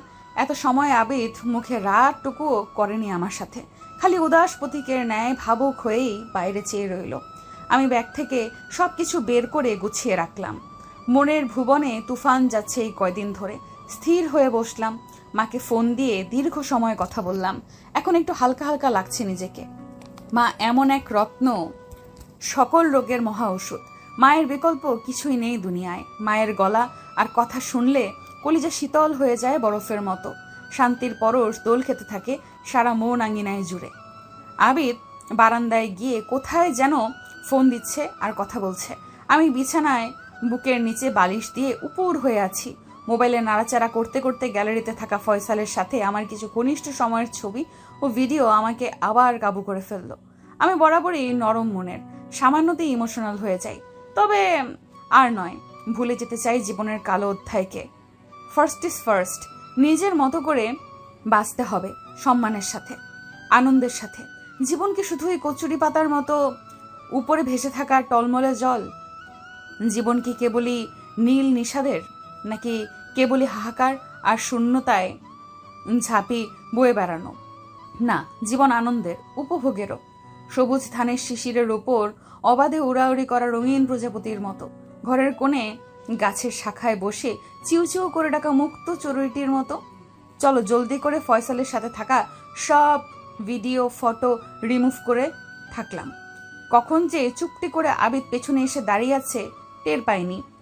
চিলের মতো ছো মেরে আবিদ মোবাইল তুলে নিয়ে নিল আমার বিছানার উপর থেকে। আমি ঘাড় ঘুরিয়ে আমার ফোনে জিজ্ঞেস করলাম। আবিদ দৃঢ় কণ্ঠে ভ্রু কুচকে জিজ্ঞাসা করলাম, মানে? বলে সে ফোনের প্রতিটি স্থান থেকে সব ফটো ও ভিডিও রিমুভ করে দিল। বলল, শুধু গ্যালারি থেকে রিমুভ করলে হয় না, আরও কয়েক স্থানে সব স্টোরেজ হয়ে থাকে, তাই আমি সকল কিছু থেকে সব চিরতরে গায়েব করে দিলাম। রাজ্য জয় করার মতো আবিদের সারা মুখ জুড়ে চাপা আনন্দ আর নজর এড়ালো না। তবু আমি জিজ্ঞেস করলাম, খুব ভালো লাগছে না? লাগছে। লাগাটাই কি স্বাভাবিক নয়? এখন যদি আমি তোমাকে ডিভোর্স দিয়ে দিই? মানা কে করেছে? বলে আবিদ চেঁচিয়ে উঠল। পথ ক্লিয়ার এবার তোমার। যাকে ভালো লাগবে তার গলায় মালা দিতে পারবে। চলে যাও। আমি জমে গেলাম তার এমন ভয়ার্ত গলা শুনে। চুপ মেরে রইলাম। সে সপাট করে দরজা খুলে বেরিয়ে গেল। রিমা ফোন দিল। শোন ঝুমুর, কাল আমি সাইনা আর হিয়া সিলেট আসতেছি। সবার সময় এখন মিলেছে, তাই তোরা দুজন সহ সবাই একসাথে ঘুরবো। দেখবি ফুরফুরে হয়ে যাবি। ভ্রমণ এমন এক জিনিস যা মানুষের দুঃখ বেদনা ভুলিয়ে দিতে প্যারাসিটামল ট্যাবলেটের মতোই কার্যকর। কিরে, আবার ফোন দিলি? আমি থ বনে গেলাম শুনে। বললাম, তোরা একাই আসবি? 3 জন? একাই। তোদের হোটেলে এক রুম বুকিং দিয়ে রাখ তোর জামাইকে বলে। এই রিমা কে জামাই? কিসের জামাই? চুক্তির বিয়ে, আমি তার কাছে থাকবো? আহ, কি বলিস ঝুমু বেবি? কার গলায় ঝুলবি তাহলে? আদিব বেচারা কো কেয়া কসুর হে, জীবন কি এতই সোজা সুজ? চাইলেই যেখান সেখান দিয়ে গেঁথে দেয়া যাবে। রাখি, কাল দেখা হচ্ছে। পরপর করে কথাগুলো বলেই রিমা লাইন কেটে দিল। আবিদ লাঞ্চ নিয়ে এলো, বিফ খিচুড়ি সালাদ সহ, সাথে 1/2 লিটার পানীয়, কোকা কোলা। এত লোভনীয় খাবার না খেয়ে থাকা যায় না। আমার আয়েশ করে খাওয়া দেখে আবিদ খেতে খেতে বলল, তোমার খাওয়া দেখে সৈয়দ মুস্তফা আলীর দেশে বিদেশে ভ্রমণ গ্রন্থটির কথা মনে পড়ল। খাবার নিয়ে যেই মনোগ্রাহী বর্ণনা উনি করেছেন, এক কথায় চমৎকার। পড়েছ? পড়েছি। অদ্ভুত সুন্দর বই। এই বই দিয়েই আমার ভ্রমণ গ্রন্থের সাথে সাক্ষাৎ ঘটে। আচ্ছা, রিসেপশনে গিয়ে খবর নাও একটু, কোনো রুম খালি আছে কিনা এই রুমের পাশাপাশি। আবিদ কৌতূহলী হয়ে, আরে তোমার দেখি পরিবর্তন পর্ব চলছে বিদ্যুৎ বেগে। 2 বেডেই ঘুমাচ্ছি দুজন, আলাদার কি দরকার? আমার মুখ ফসকে বলদ শব্দটি উচ্চারিত হতেই, এখানে বলদামি কি বলছি ঝুমুর? আমার বন্ধু রিমা, সায়না, হিমা কাল আসতেছে। উদ্দেশ্য সিলেট ভ্রমণ, তাই ওদের জন্য রুম বুকিং দিতে বলেছে, যদি পসিবল হয়। তাই বলে আবিদ স্বস্তির দম ছাড়ল। ওকে, দেখছি বলে বেরিয়ে গেল আবিদ। একটু পরে এসেই, ইউরেকা, বাট আমাদের 2 রুমের পরেরটা বুকিং দিয়ে আসলাম। দুজনে রাতে 2 বেডে ঘুমিয়ে পড়লাম। পরের দিন উঠেই মাকে ফোন দিলাম। মা বরাবরের মতো বোঝালো, আল্লাহ যা করে তা বান্দার কল্যাণের জন্যই করে। আবিদের সাথেই যেন বাকি জনম কাটিয়ে দেই, দরকার হলে আবার বিয়ে পড়ানো যাবে। বিকেলে এসে গেল বন্ধুরা। আমাদের রুমে এসে আবিদের সাথে পরিচিত হয়ে নিল। আমি তাদের সাথে তাদের রুমে গেলাম। তাদের হাত ধরে কেঁদে ফেললাম, অনাকাঙ্ক্ষিতভাবে ঘটে যাওয়া ঘটনাগুলোকে স্মরণ করে। মানুষের শুধুমাত্র দুঃখের সময়গুলোকে মনে পড়ে, প্রিয়জনদের সান্নিধ্য পেলে আর একা থাকলে। ওরা আমাকে হাত ধরে বসালো, আবিদের কাছেই থাকার জন্য অনুরোধ করলো। নানা যুক্তি খণ্ডন করে বললাম, আসলে আবিদের দিকে মন ফেরাবার চেষ্টাটুকু করিনি এতদিন। দুঃখ বিচ্ছেদ আঁকড়েই পড়েছিলাম। অনেক রাত হয়ে গেল গল্প করতে করতে। আমি ওদের সাথেই ডিনার করলাম। তারা আবিদকেও ডাকতে বলল, আমি বাধা দিয়েছি। রুমে যাচ্ছি না দেখে আবিদ ফোন দিল। রিসিভ না করেই ছুট দিলাম। ঘুমও ধরেছে বেশ, নিজেকে একটু স্বাভাবিক লাগছে ওদের সাথে ভিন্ন ভিন্ন প্রসঙ্গ নিয়ে কথা বলাতে। রুমে ঢুকতেই আবিদ বলল, খাবার এনে তোমার জন্য অপেক্ষা করছি। ফোন দেইনি আরো আগে, ভাবলাম ওদের সাথে থেকে একটু চনমনে হয়ে ওঠো। উপস, ক্ষুধায় মরে যাচ্ছে, আসো খাই। সত্যি বলতে বন্ধুদের পেয়ে আবিদের মাথায় আসেনি আর। এতই ভোলা মন হয়ে গেল আমার। বললাম, আমি তো খেয়ে ফেলেছি ওদের সাথে। কি বলেই আবিদ চুপ হয়ে গেল। মুখে ঘন কালো মেঘ নেমে এলো। সরি আবিদ, তুমি খেয়ে নাও। না, খাবো না, ফেলে দাও খাবার। কেন যে মানুষ খায়? না আবিদ, ছেলে মানুষই করো কেন? আবিদ অমনোযোগের সাথে তেজ ঢেলে বলল, ছেলে মানুষে আমি করছি না তুমি? আমার কথাই ভুলে গেলে? আরে মানুষ একটা কুকুরকে পাললেও তো তার জন্য এতটুকু সিম্প্যাথি কাজ করে মনে। আর আমি রক্তে মাংসে গড়া জীবন্ত একজন মানুষ। লাইট অফ করো, ঘুমাবো। কাত হয়ে চোখ বন্ধ করে ফেললো। নিজেকে বড় অপরাধী মনে হলো। আবিদ ভুল কিছু বলেনি। ভাবছি কি করা যায়। মনে পড়লো ছোটবেলায় কত রাত ভাত না খেতে চাইলে মা ভাতের গুরুত্ব দিয়ে বলতো, এক রাত ভাত না খেয়ে ঘুমোলে একটা চড়ুই পাখির সমান ওজন কমে যায়। এভাবে যত রাত না খেয়ে ঘুমোবি, কমতে কমতে শুকোতে শুকোতে তুই তেলাপোকা হয়ে যাবি। তখন মায়ের হাতের ভাত খেয়েই ঘুমাতাম। আমি প্যাকেট থেকে ভাত, মাছ ভর্তা প্লেটে তুলে নিলাম। আবিদের পাশে গিয়ে আবিদ বলতেই মাথা ঘুরিয়ে চাইলো। বলছি না খাবো না। আমি মুখে কিছু না বলে নিজের হাতে ভাত নিয়ে তার মুখের সামনে ধরলাম। আমার চোখে চোখ রেখে খেয়ে নিল সব ভাত। খাওয়া শেষে আলতো হেসে বললাম, প্লেট খালি করলো কে? আবিদ শিহরিত চোখে চেয়ে বলল, অমন হাতে ভাত কেন? বিষ অমৃত লাগবে। আমি আড়ষ্ট হয়ে আমার বিছানায় শুয়ে গেলাম। পরের দিন সকালে রিমা, হিমা, সায়না, আবিদ ও আমি একসাথে নাস্তা খেলাম। রেডি হয়ে সবাই ঘুরতে বেরিয়ে পড়লাম। বন্ধুরা ফাঁকে ফাঁকে চালাকি করে আমার আর আবিদের ক্লোজ শট নিচ্ছে, ভিডিও করছে। আবিদও বুদ্ধি করে আমার গায়ে ঘেসে ঘেসেই হাঁটলো। পুরো 2 দিন আমরা যতটা সম্ভব সকাল থেকে সন্ধ্যা অবধি ঘুরেছি। সবাই মিলে দারুণ মজা করেছি। সেলফি, ছবি, ভিডিও, নৌকায় চড়া, খাওয়া দাওয়া কিছুই বাকি রাখলো না বন্ধুরা। এত মনোরম, এত মোহনীয়। আমার 2 নয়ন যেন সার্থক হলো। চারপাশে উদার প্রকৃতি, উপরে খোলা আকাশ, স্বচ্ছ জলরাশি, বড় মায়াময়। অপরূপ প্রাকৃতিক সৌন্দর্যে ভরা এই সিলেট ভূমি। চা বাগান থেকে শুরু করে জাফলং, রাতারগুল, জলাবন, হাকালুকি হাওর, সাদা পাথর, বিছানাকান্দি, তামাবিল, পাহাড়, ঝর্ণা কিছুই বাকি রাখিনি। বসে বসে গ্যালারিতে সব দেখছি। ফয়সালের স্থানগুলো আবিদ দখল করে আছে কত অবলীলায়। নিয়তির খেলা বোঝার সাধ্য কারণ নেই।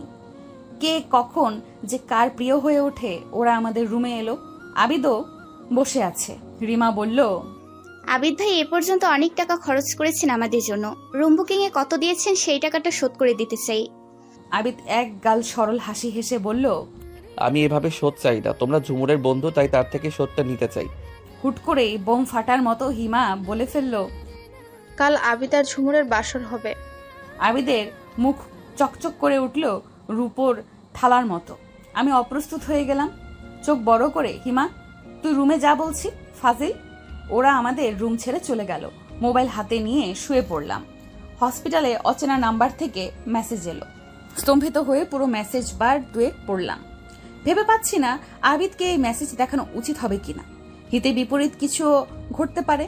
দেখালে যদি আবার আমার জীবনটা ফানুসের মতো উড়ে উড়ে গিয়ে আটকে যায় অন্য অচেনা বৃক্ষ ডালে। আর চোখে আবিদকে খেয়াল করলাম, ইউটিউবে নিউজ দেখছে। আমি উদ্বিগ্ন হয়ে আছি বেশ। বিক্ষিপ্তভাবে চিন্তারা দল বেঁধে অনুপ্রবেশ করছে মস্তিষ্কের প্রতিটি কোষ থেকে কোষে। এই একটি মেসেজ সারাটি রাতের ঘুম কেড়ে নিল। আমার জন্য আরেকজন বিনিদ্র রজনী পার করুক তা একদম চাই না। এমনিতেই কম ঝক্কি ঝামেলা পোহায়নি আমাকে কেন্দ্র করে, তাই আবিদকে জানালাম না। জোর করে ঘুমানোর চেষ্টায় মগ্ন হলাম। গভীর রাতে ঘুম নামলো আখি জুড়ে। কখন যে ভোর শেষ হয়ে গেল, বেলা হলো, টের পাইনি। আবিদ আমাকে ছোট্ট শিশুর মতো করে নেড়ে চেড়ে ডেকে তুলল। তবুও আমি হাই দিয়ে যাচ্ছি, বিছানা ছাড়তেই পারছি না। আবিদ গিয়ে জানলার পর্দা সরিয়ে দিল। রোদের কড়া ঝাঁঝ ঠিকরে আমার চোখে এসে পড়ল। আমি তাকাতেও পারছি না। পিটপিট চোখে যাচ্ছি বিড়ালের মতো। আলসেমিতে উ আ করছি, হাই দিচ্ছি, এপাশ ওপাশ হচ্ছি বিছানার। আবিদ নিবিড় হয়ে নেশাতুর চাহনিতে আমাকে দেখছে। আমি তার চোখে চেয়ে লজ্জাতুর পাতার মতো গোপনে চুপসে গেলাম। পরক্ষণে দু ঠোঁট ঝাঁকিয়ে জিজ্ঞেস করলাম, অমন করে কি দেখছ? আমি চিড়িয়াখানার কোনো আজব প্রাণী আফ্রিকার জঙ্গল থেকে ধরে আনা? বিরহ কাতর প্রেমিকের মতো কণ্ঠে রোমাঞ্চ মিশিয়ে বলল, একটি রুম, দুজন নরনারী, একজন যুবতী, একজন যুবক। এরা নিপাট ভদ্রজন না হলে এভাবে সম্ভব? এরা মানব নয়, এরা মহামানব। বর্তমানে যেসব নিউজ হয় প্রিন্ট মিডিয়ায়, অনলাইন মিডিয়ায়, ইলেকট্রনিক মিডিয়ায়, সেই হিসেবে এই বিষয়টাও নিউজ হওয়ার মতো। পত্রিকার চিপাচাপা দিয়ে হলেও টিভি নিউজের নিচে শিরোনাম হওয়ার মতো। আবিদের কথা শুনে কুটকুট করে হাসছি। কিছু মানুষ আছে হাসির কথাকেও এমন সিরিয়াস করে বলতে পারে, না হেসে পারা যায় না। আবিদও সেই মানুষগুলোর একজন। সেই নিউজ লিখবে কে? আবিদ বলল, আমি লিখব। কি লিখবে? কি লিখব শুনো তাহলে মন দিয়ে। এবার গ্রামগঞ্জের ভিন্ন খবর। গাইবান্ধা থেকে রিপোর্ট করছেন জহিরুল। ফারিহা, আমি এখন দাঁড়িয়ে আছি সিলেটের সেই নিরিবিলি নামক আবাসিক হোটেলের সামনে। এখানে আবিদ নামের এক যুবক ঝুমুর নামের এক যুবতী মেয়েকে তুলে এনে বিয়ে করেছে। পরে জানা গিয়েছে মেয়েটি স্বেচ্ছায় এসেছে। তারা লুকিয়ে অবস্থান করছে এখানে একটি রুমে। চমকপ্রদ খবর হলো এই যুবকের স্ত্রী বর্তমান। আরও গরম খবর হলো এরা দুজন আজ অবধি শারীরিক সম্পর্ক স্থাপন করেনি, অথচ তাদের বিয়ের বয়স 4 মাস চলছে। শেষের বাক্য শুনেই আমি ঝট করে বিছানা থেকে নেমে পড়লাম। আবিদ হাত টেনে ধরল, লাগছে, ছাড়ো।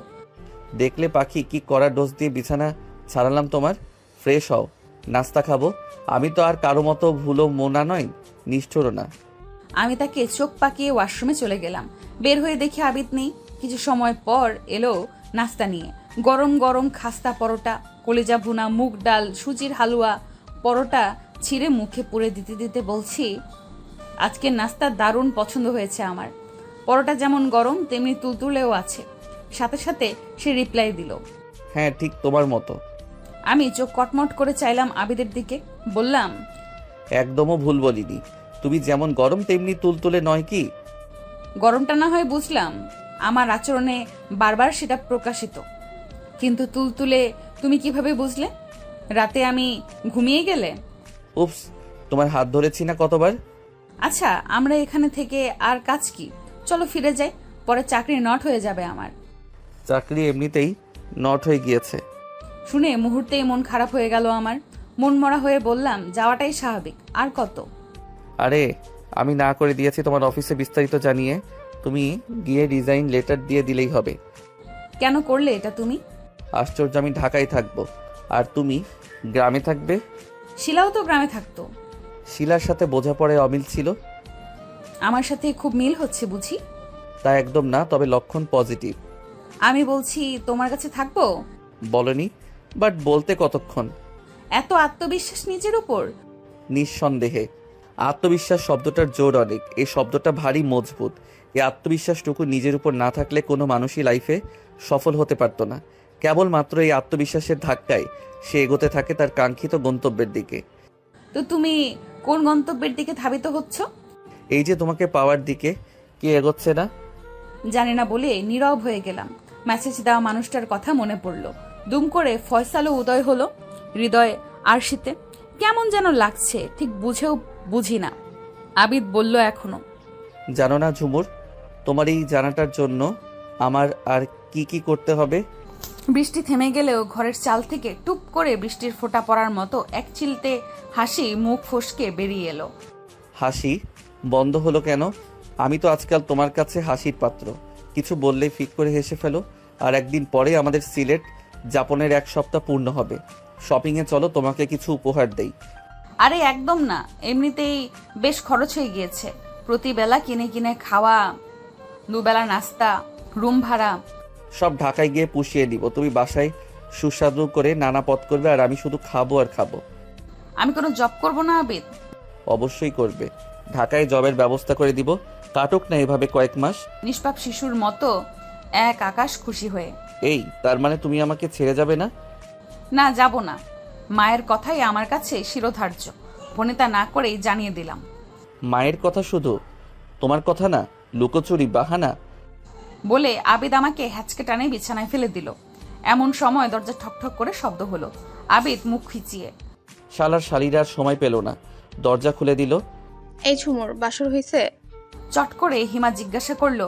আমি কিছু না বলতেই আবিদ নতুন বরের মতো চিনি গুঁড়া হাসি দিয়ে, সখীরা বাসর না সাজিয়ে দিলে বাসর হয়? ওহো, তাই তো। এই আজকে আয়োজন করব, কি বলিস? বলল রিমা। বাকি দুজন রিমার কথায় সায় দিল। আর তো মাত্র 1 রাত। সো আজকে পরশু সবাই একসাথে ঢাকায় ব্যাক করব।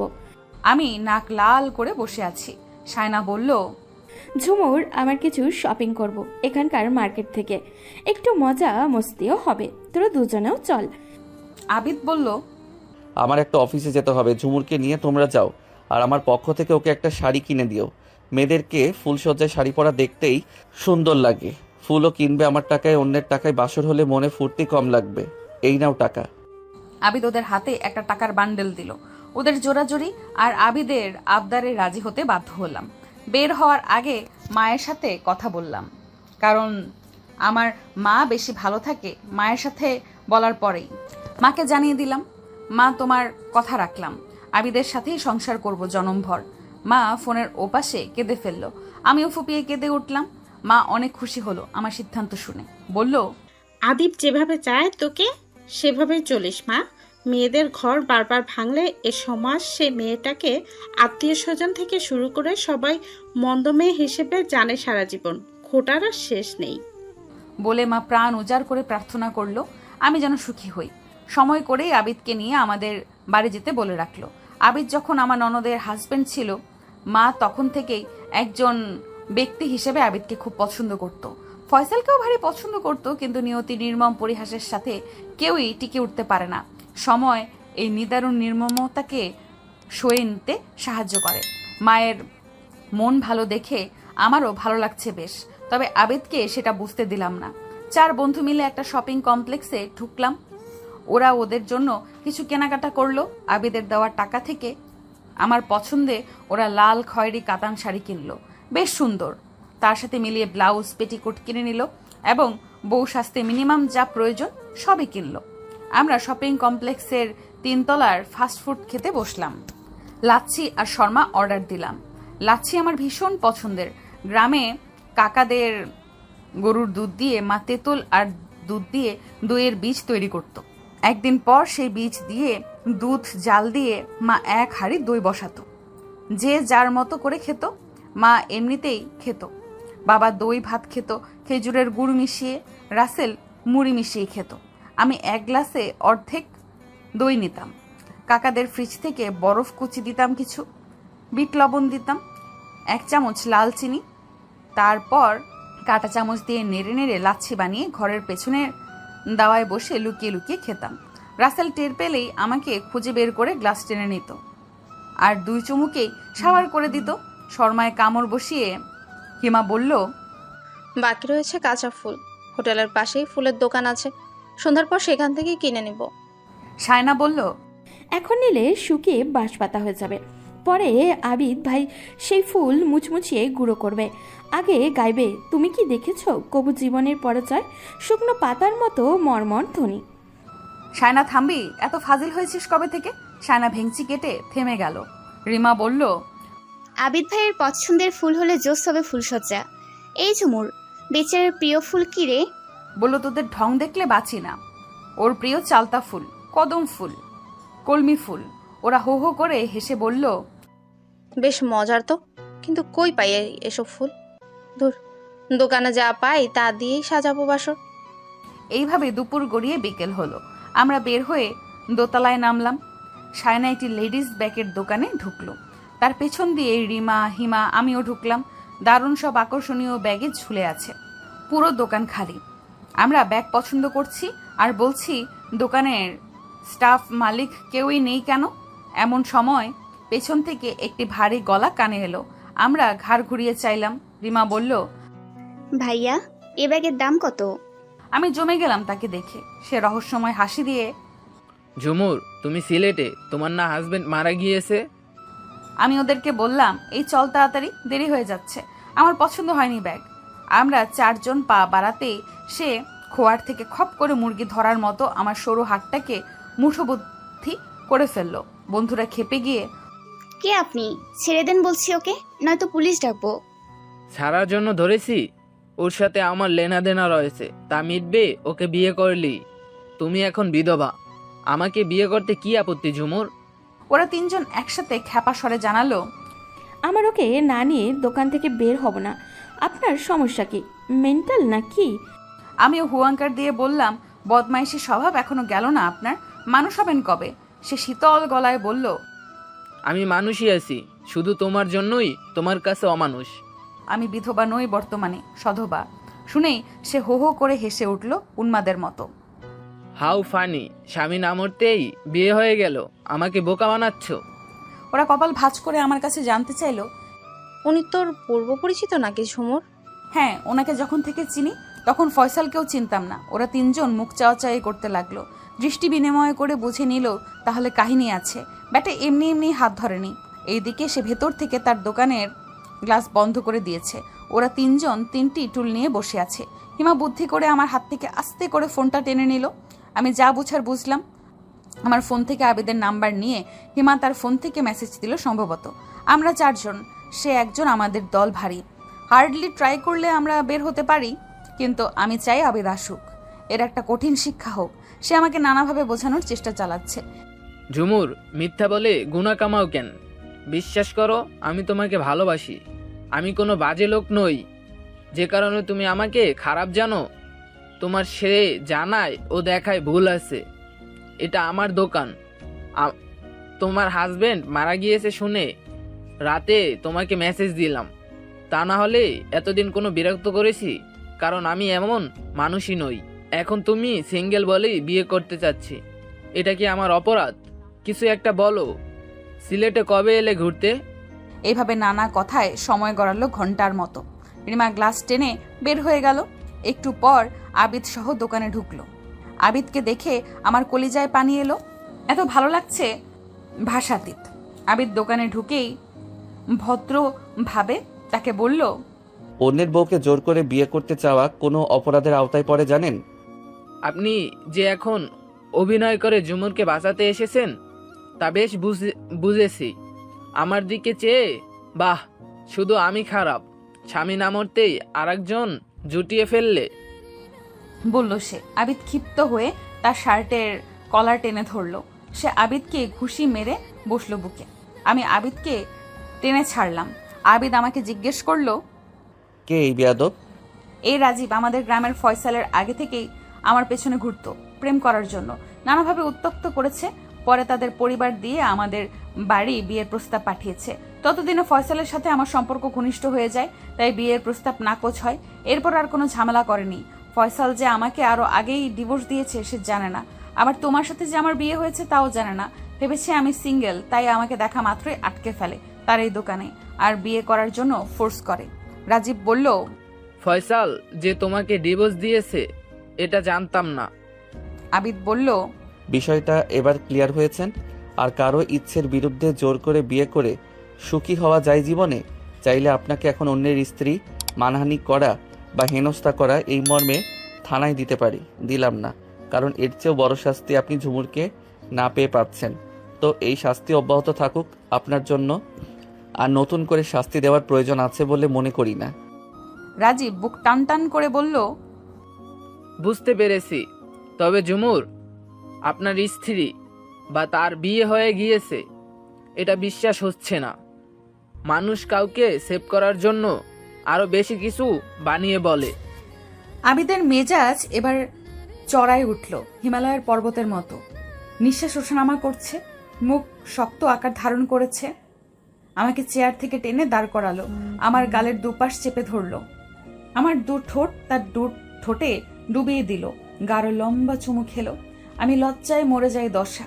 আবিদ রাজীবের দিকে চেয়ে, এবার নিশ্চয়ই প্রমাণ পেয়েছেন ঝুমুর আমার বিয়ে করা বউ, আর সে আমার বউ কখন হলো, কেন হলো, কিভাবে হলো এটা আপনার না জানলেও চলবে। ঘটনার আকস্মিকতায় উপস্থিত বাকি সবাই অবাক হয়ে গেল। আবিদ এই চলো বলে আমাদের নিয়ে পা বাড়াচ্ছে। তখনই রাজীব শান্তভাবে টেবিলের পাশ ঘুরিয়ে আবিদের সামনে এলো, দুহাত চেপে ধরে আবিদকে বলল, দুঃখিত ভাই, আমার অনাকাঙ্ক্ষিত কৃতকর্মের জন্য। এমন বিশ্বাস এখন বিশ্বাস করছি ঝুমুর আপনার স্ত্রী। আগে থেকে জানলে এমন কখনোই করতাম না। ঝুমুর আমার এলাকার মেয়ে, সে হিসাবে একটা টান আছে ওর প্রতি। আমার দিকে চেয়ে বলল, ঝুমুর ভুল বোঝো না আর রাগ করো না। মানুষ মাত্রই তো ভুল, ভুল ত্রুটির ঊর্ধ্বে কেবল মাত্র একজন। জোর করেই এই পৃথিবীতে সব পাওয়া গেলেও কারো মন পাওয়া যায় না। আজ এটা বুঝলাম। আসলে অনেক দিন পরে তোমাকে চোখের সামনে দেখে মাথা ঠিক রাখতে পারিনি। আমার দোকান থেকে একটা ব্যাগ উপহার হিসাবে নিলে ভালো লাগতো আমার। না লাগবে না বলে বেরিয়ে এলাম তার দোকান থেকে। আমরা সবাই চলে এলাম হোটেলে। ওরাও আমাদের রুমে আসলো। রিমা বলল, মা গো মা, একটা তুফান গেল আচমকা। তুই আমাদেরকে এই রাজীবের বিষয়ে বলিসনি কেন আগে? অভিযোগের সুরে বলল সায়না। আমি নাককুচকে বললাম, জনে জনে বলার মতো কি এটা? সেই কবে ঘুরতো। আর রিমাকে তো বলছি, আমাদের গ্রামের একটা ছেলে আমাকে খুব জ্বালায়, আমার সাথে প্রেম করতে চায়। নাম বলা হয়নি, তাই রিমা বুঝতে পারেনি এই সেই ইফতিজার। ওরা হেসে উঠল। রিমা বলল, যা ঘটে ভালোর জন্যই ঘটে। একটা বিহিত হয়ে গেল আর সে অনুতপ্ত হয়েছে, এটা খুব ভালো লেগেছে আমার। বোঝা গেল মনুষ্যত্ববোধ আছে তার ভেতরে। সায়না বলল, আবিদ ভাইয়ার মনে হয় লাগছে খুব তার খুশিতে। আবিদ পাশ থেকে বলল, সেও একটা দিয়েছে, আমিও একটা দিয়েছি, শোধবোধ। হিমা বলল, ভাই যা দেখালেন ভিলেনকে বাংলা সিনেমার নায়কের মতো, এক কথায় ফাটাফাটি। আবিদ বলল, এটা না করলে সে তর্ক করেই যেত, তাই উইকেট ফেলে দিলাম এক বলেই। আমি কুকড়ে যাচ্ছি আবিদের বেশরম পানা দেখে। ওরা বলল, ওহো, আমাদের ফুল আনতে হবে না, এই চল নিচে নামি। আমি থামিয়ে দিলাম ওদের। এই প্লিজ, আজ না কাল। আজ আমার মুড অফ। তোরা রুমে যা, রেস্ট নে। আমিও রেস্ট নিব, ক্লান্ত লাগছে, সকালে দেখা হবে। ওরা বলল, আচ্ছা কাল যাই আমরা। ওরা চলে গেল। আবিদকে বেশ আনন্দিত দেখাচ্ছে। ওর সাথে কোনো কথা বলছি না, নিশ্চুপ হয়ে আছি। সে জিজ্ঞেস করলো, রাতে ডিনার কি আনবো? আমার পেট ভরা, বাইরে এটা সেটা অনেক কিছু খেয়েছি, তুমি পরে গিয়ে খেয়ে এসো। মাত্র তো সন্ধ্যা। বিদায় নিল। আমারও মন ভরা, বাইরে থেকে অনেক খেয়ে এসেছি, তাই রাতে খেতে হবে না। আমি জিজ্ঞেস করলাম, বাইরে কি এমন অমৃত খেলে যে মনও এত ভালো? কেন, সে খাবার তো তুমিই খাওয়ালে। আমি ঠোঁট কামড়ে ধরে কাঁথা মুড়ি দিয়ে শুয়ে গেলাম। কাঁথার নিচে গুটিয়ে যাচ্ছি শামুকের খোলসের মতো। সে আমাকে শুনিয়ে বলছে, হ্যাঁ হ্যাঁ, লজ্জা নারীরই ভূষণ, পুরুষের নয়। ঠিক আছে, ও ভাবেই থাক, গর্তের ভিতর ঘাপটি মেরে লুকিয়ে থাকে ইঁদুরের মতোই। আর বের হতে হবে না, আমার প্রশ্রয় পেয়ে এত কুয়ারা বেড়ে যাচ্ছ। আমি কাঁথার ভেতর থেকে শব্দ করে বললাম, আমি ঢাকায় গিয়ে এই গ্রামে মায়ের কাছে যাব। এসব বলে ক্ষুধার্ত বাঘের মন মেজাজকে অন্যদিকে ডাইভার্ট করা যায় না। সামনে সুস্বাদু কত লোভনীয় খাবার, অথচ খেতে পারি না। শুধু খাবারের জৌলুস দেখেই দিন মাস পার করতে হচ্ছে। আমি কাঁথার ভেতর থেকে দূর ঠোঁট কাত করে ভেঙচি কাটছি আবিদকে। কিছু সময় বাদে চোখ জুড়ে তন্দ্রা নেমে এলো। ভালো আমি বাসি যারে, পাবো কি তারে এ? সে থাকে আমারই পাশের বেডে রে, সে থাকে আমারই পাশের বেডে রে। একটু ফিরে সে তাকায় না রে, একটু ফিরে সে তাকায় না রে। কানে স্লো মোশনে গানের আওয়াজ আসছে। তন্দ্রা ছুটে গেল। কান পেতে শুনি আবিদ গাইছে। শুনতে ভালোই লাগছে। নিজে নিজে হাসছি কাঁথার নিচে লুকিয়ে। তাকে বুঝতে দিলাম না। ভাবছি আবিদ আমাকে রাজীবের বিষয়ে আর কিছু জিজ্ঞেস করার কৌতূহল বোধ করলো না, যেটা প্রায় অনেকেই করে থাকে। খুঁটিয়ে খুঁটিয়ে প্রশ্ন করে বিরক্ত ধরিয়ে দেয় মনে। একটিবারও এটা চিন্তা করে না যে মানুষটা নিজেই বিষয়টাকে এড়িয়ে চলে। সেই বিষয়ে বারবার জিজ্ঞেস করে তাকে বিব্রতকর অবস্থায় ফেলে দেওয়া কোনো সভ্য মানুষের কাজ নয়। পালা করে আবিদের প্রতি ভালো লাগা বেড়েই চলছে। এই মানুষটার সাথে এক জনম কাটিয়ে দেওয়ার জন্য বোধ হয় এই ভালো লাগাটুকুই যথেষ্ট। পরের দিন সময় রাত 9টা। হিমা, রিমা, সায়না বেশ কিছু কাঁচা ফুল নিয়ে আমাদের রুমে ঢুকলো। একটা বেডের উপরে সব সরিয়ে ছিটিয়ে রাখলো। বাকি বেডকে ফুলসজ্জায় রূপান্তরিত করতে 3 জন উঠে পড়ে লেগেছে। আমি কাচুমাচু করতে করতে ওদের রুমে চলে গেলাম। বেশ কিছু সময় ওরাও এলো। বলল, বাসর ঘর কমপ্লিট সুখী, এবার তোমাকে সাজাবো। সায়না গুনগুনিয়ে, আজ মধুরাত, আমার ফুলসজ্জা। এই গানটি গাইতে লাগলো। ওদের উদ্দেশ্য বিরক্ত হয়ে বললাম, তোরা অতিরিক্ত করে ফেলছিস, এইসবের একদম দরকার ছিল না। রিমা বলল, দাম্পত্যটা একটা আর্ট, প্রতিদিন একে নতুন করে গড়বার চাই। রবিবাবু শেষের কবিতা উপন্যাসে এটা বলেছে। রাত 11টায় ওরা আমাকে আমাদের রুমে দিয়ে বের হয়ে গেল। বধূ বেশে বসে আছে সজ্জিত বিছানার মাঝ বরাবর। আবিদ বারান্দা থেকে এলো আমার সামনে। পাঞ্জাবি ও জিন্সে আবিদকে বেশ সুন্দর লাগছে। আমি লাজুক মলিন মুখে 2 হাঁটু ভাঁজ করে মাথা ঝুঁকে বসে থাকি। বুকের ভেতর বাড়াবাড়ি রকমের ধুকপুকানি চলছে। ফয়সালের সময়ও এমনটা হয়েছে।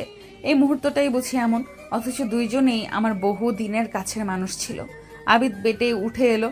আমাকে টেনে বুকে জড়িয়ে নিতেই আমি মা গো বলে কিঞ্চিত চিৎকার দিলাম। কি হলো? সে বলতেই ইশারা করে সামনে কিছু দেখালাম। এরপর সেও সামনে তাকিয়ে যা দেখলো তাতে আবিদও বিরক্ত হলো বেশ। জানলার পর্দা ফাঁক করে রিমা, হিমা ও সায়না আমাদেরকে দেখছে। ভেতর থেকে জানলা বন্ধ করতেই আবিদের মনে ছিল না আজ। এই কয়দিন এই কাজটা আবিদ নিজ দায়িত্বেই করত। অতি আবেগের মুহূর্তে মানুষ এলোমেলো হয়ে যায়। আবিদের ক্ষেত্রেও তাই হলো। ওরা বলল, দরজা খোল, জরুরি দরকার আছে। আবিদ উঠে গিয়ে দরজা খুলল। ওরা হুড়মুড় করে ভেতরে এলো। আমাদের দুজনের উদ্দেশ্যে রিমা বলল, তোদের বাসরফ, আবার বিয়ে করতে হবে, তারপর সব। কারণ আগের বিয়ে ছিল একটা চুক্তি বা শর্তের বিয়ে। তখন নিয়ত ছিল আদিব ভাইয়ের এমন আমি 3 মাস পর একে ছেড়ে দিব। আর এখন নিয়ত করবে সারা জীবন একসাথে রহিব মোরা। আমি আম্মুর সাথে কথা বলার সময় সব বলছি। তখন আম্মু বলল, এখন আবার নতুন করে বিয়ে পড়ানো হলে? আবিদ রাগে মাথার চুল টানতে থাকে। বলে, এই কথা মাও আমাকে বলেছে। আমি কান দেইনি বিষয়টাতে। আবিদের কথা শুনে আমারও হুঁশ হলো।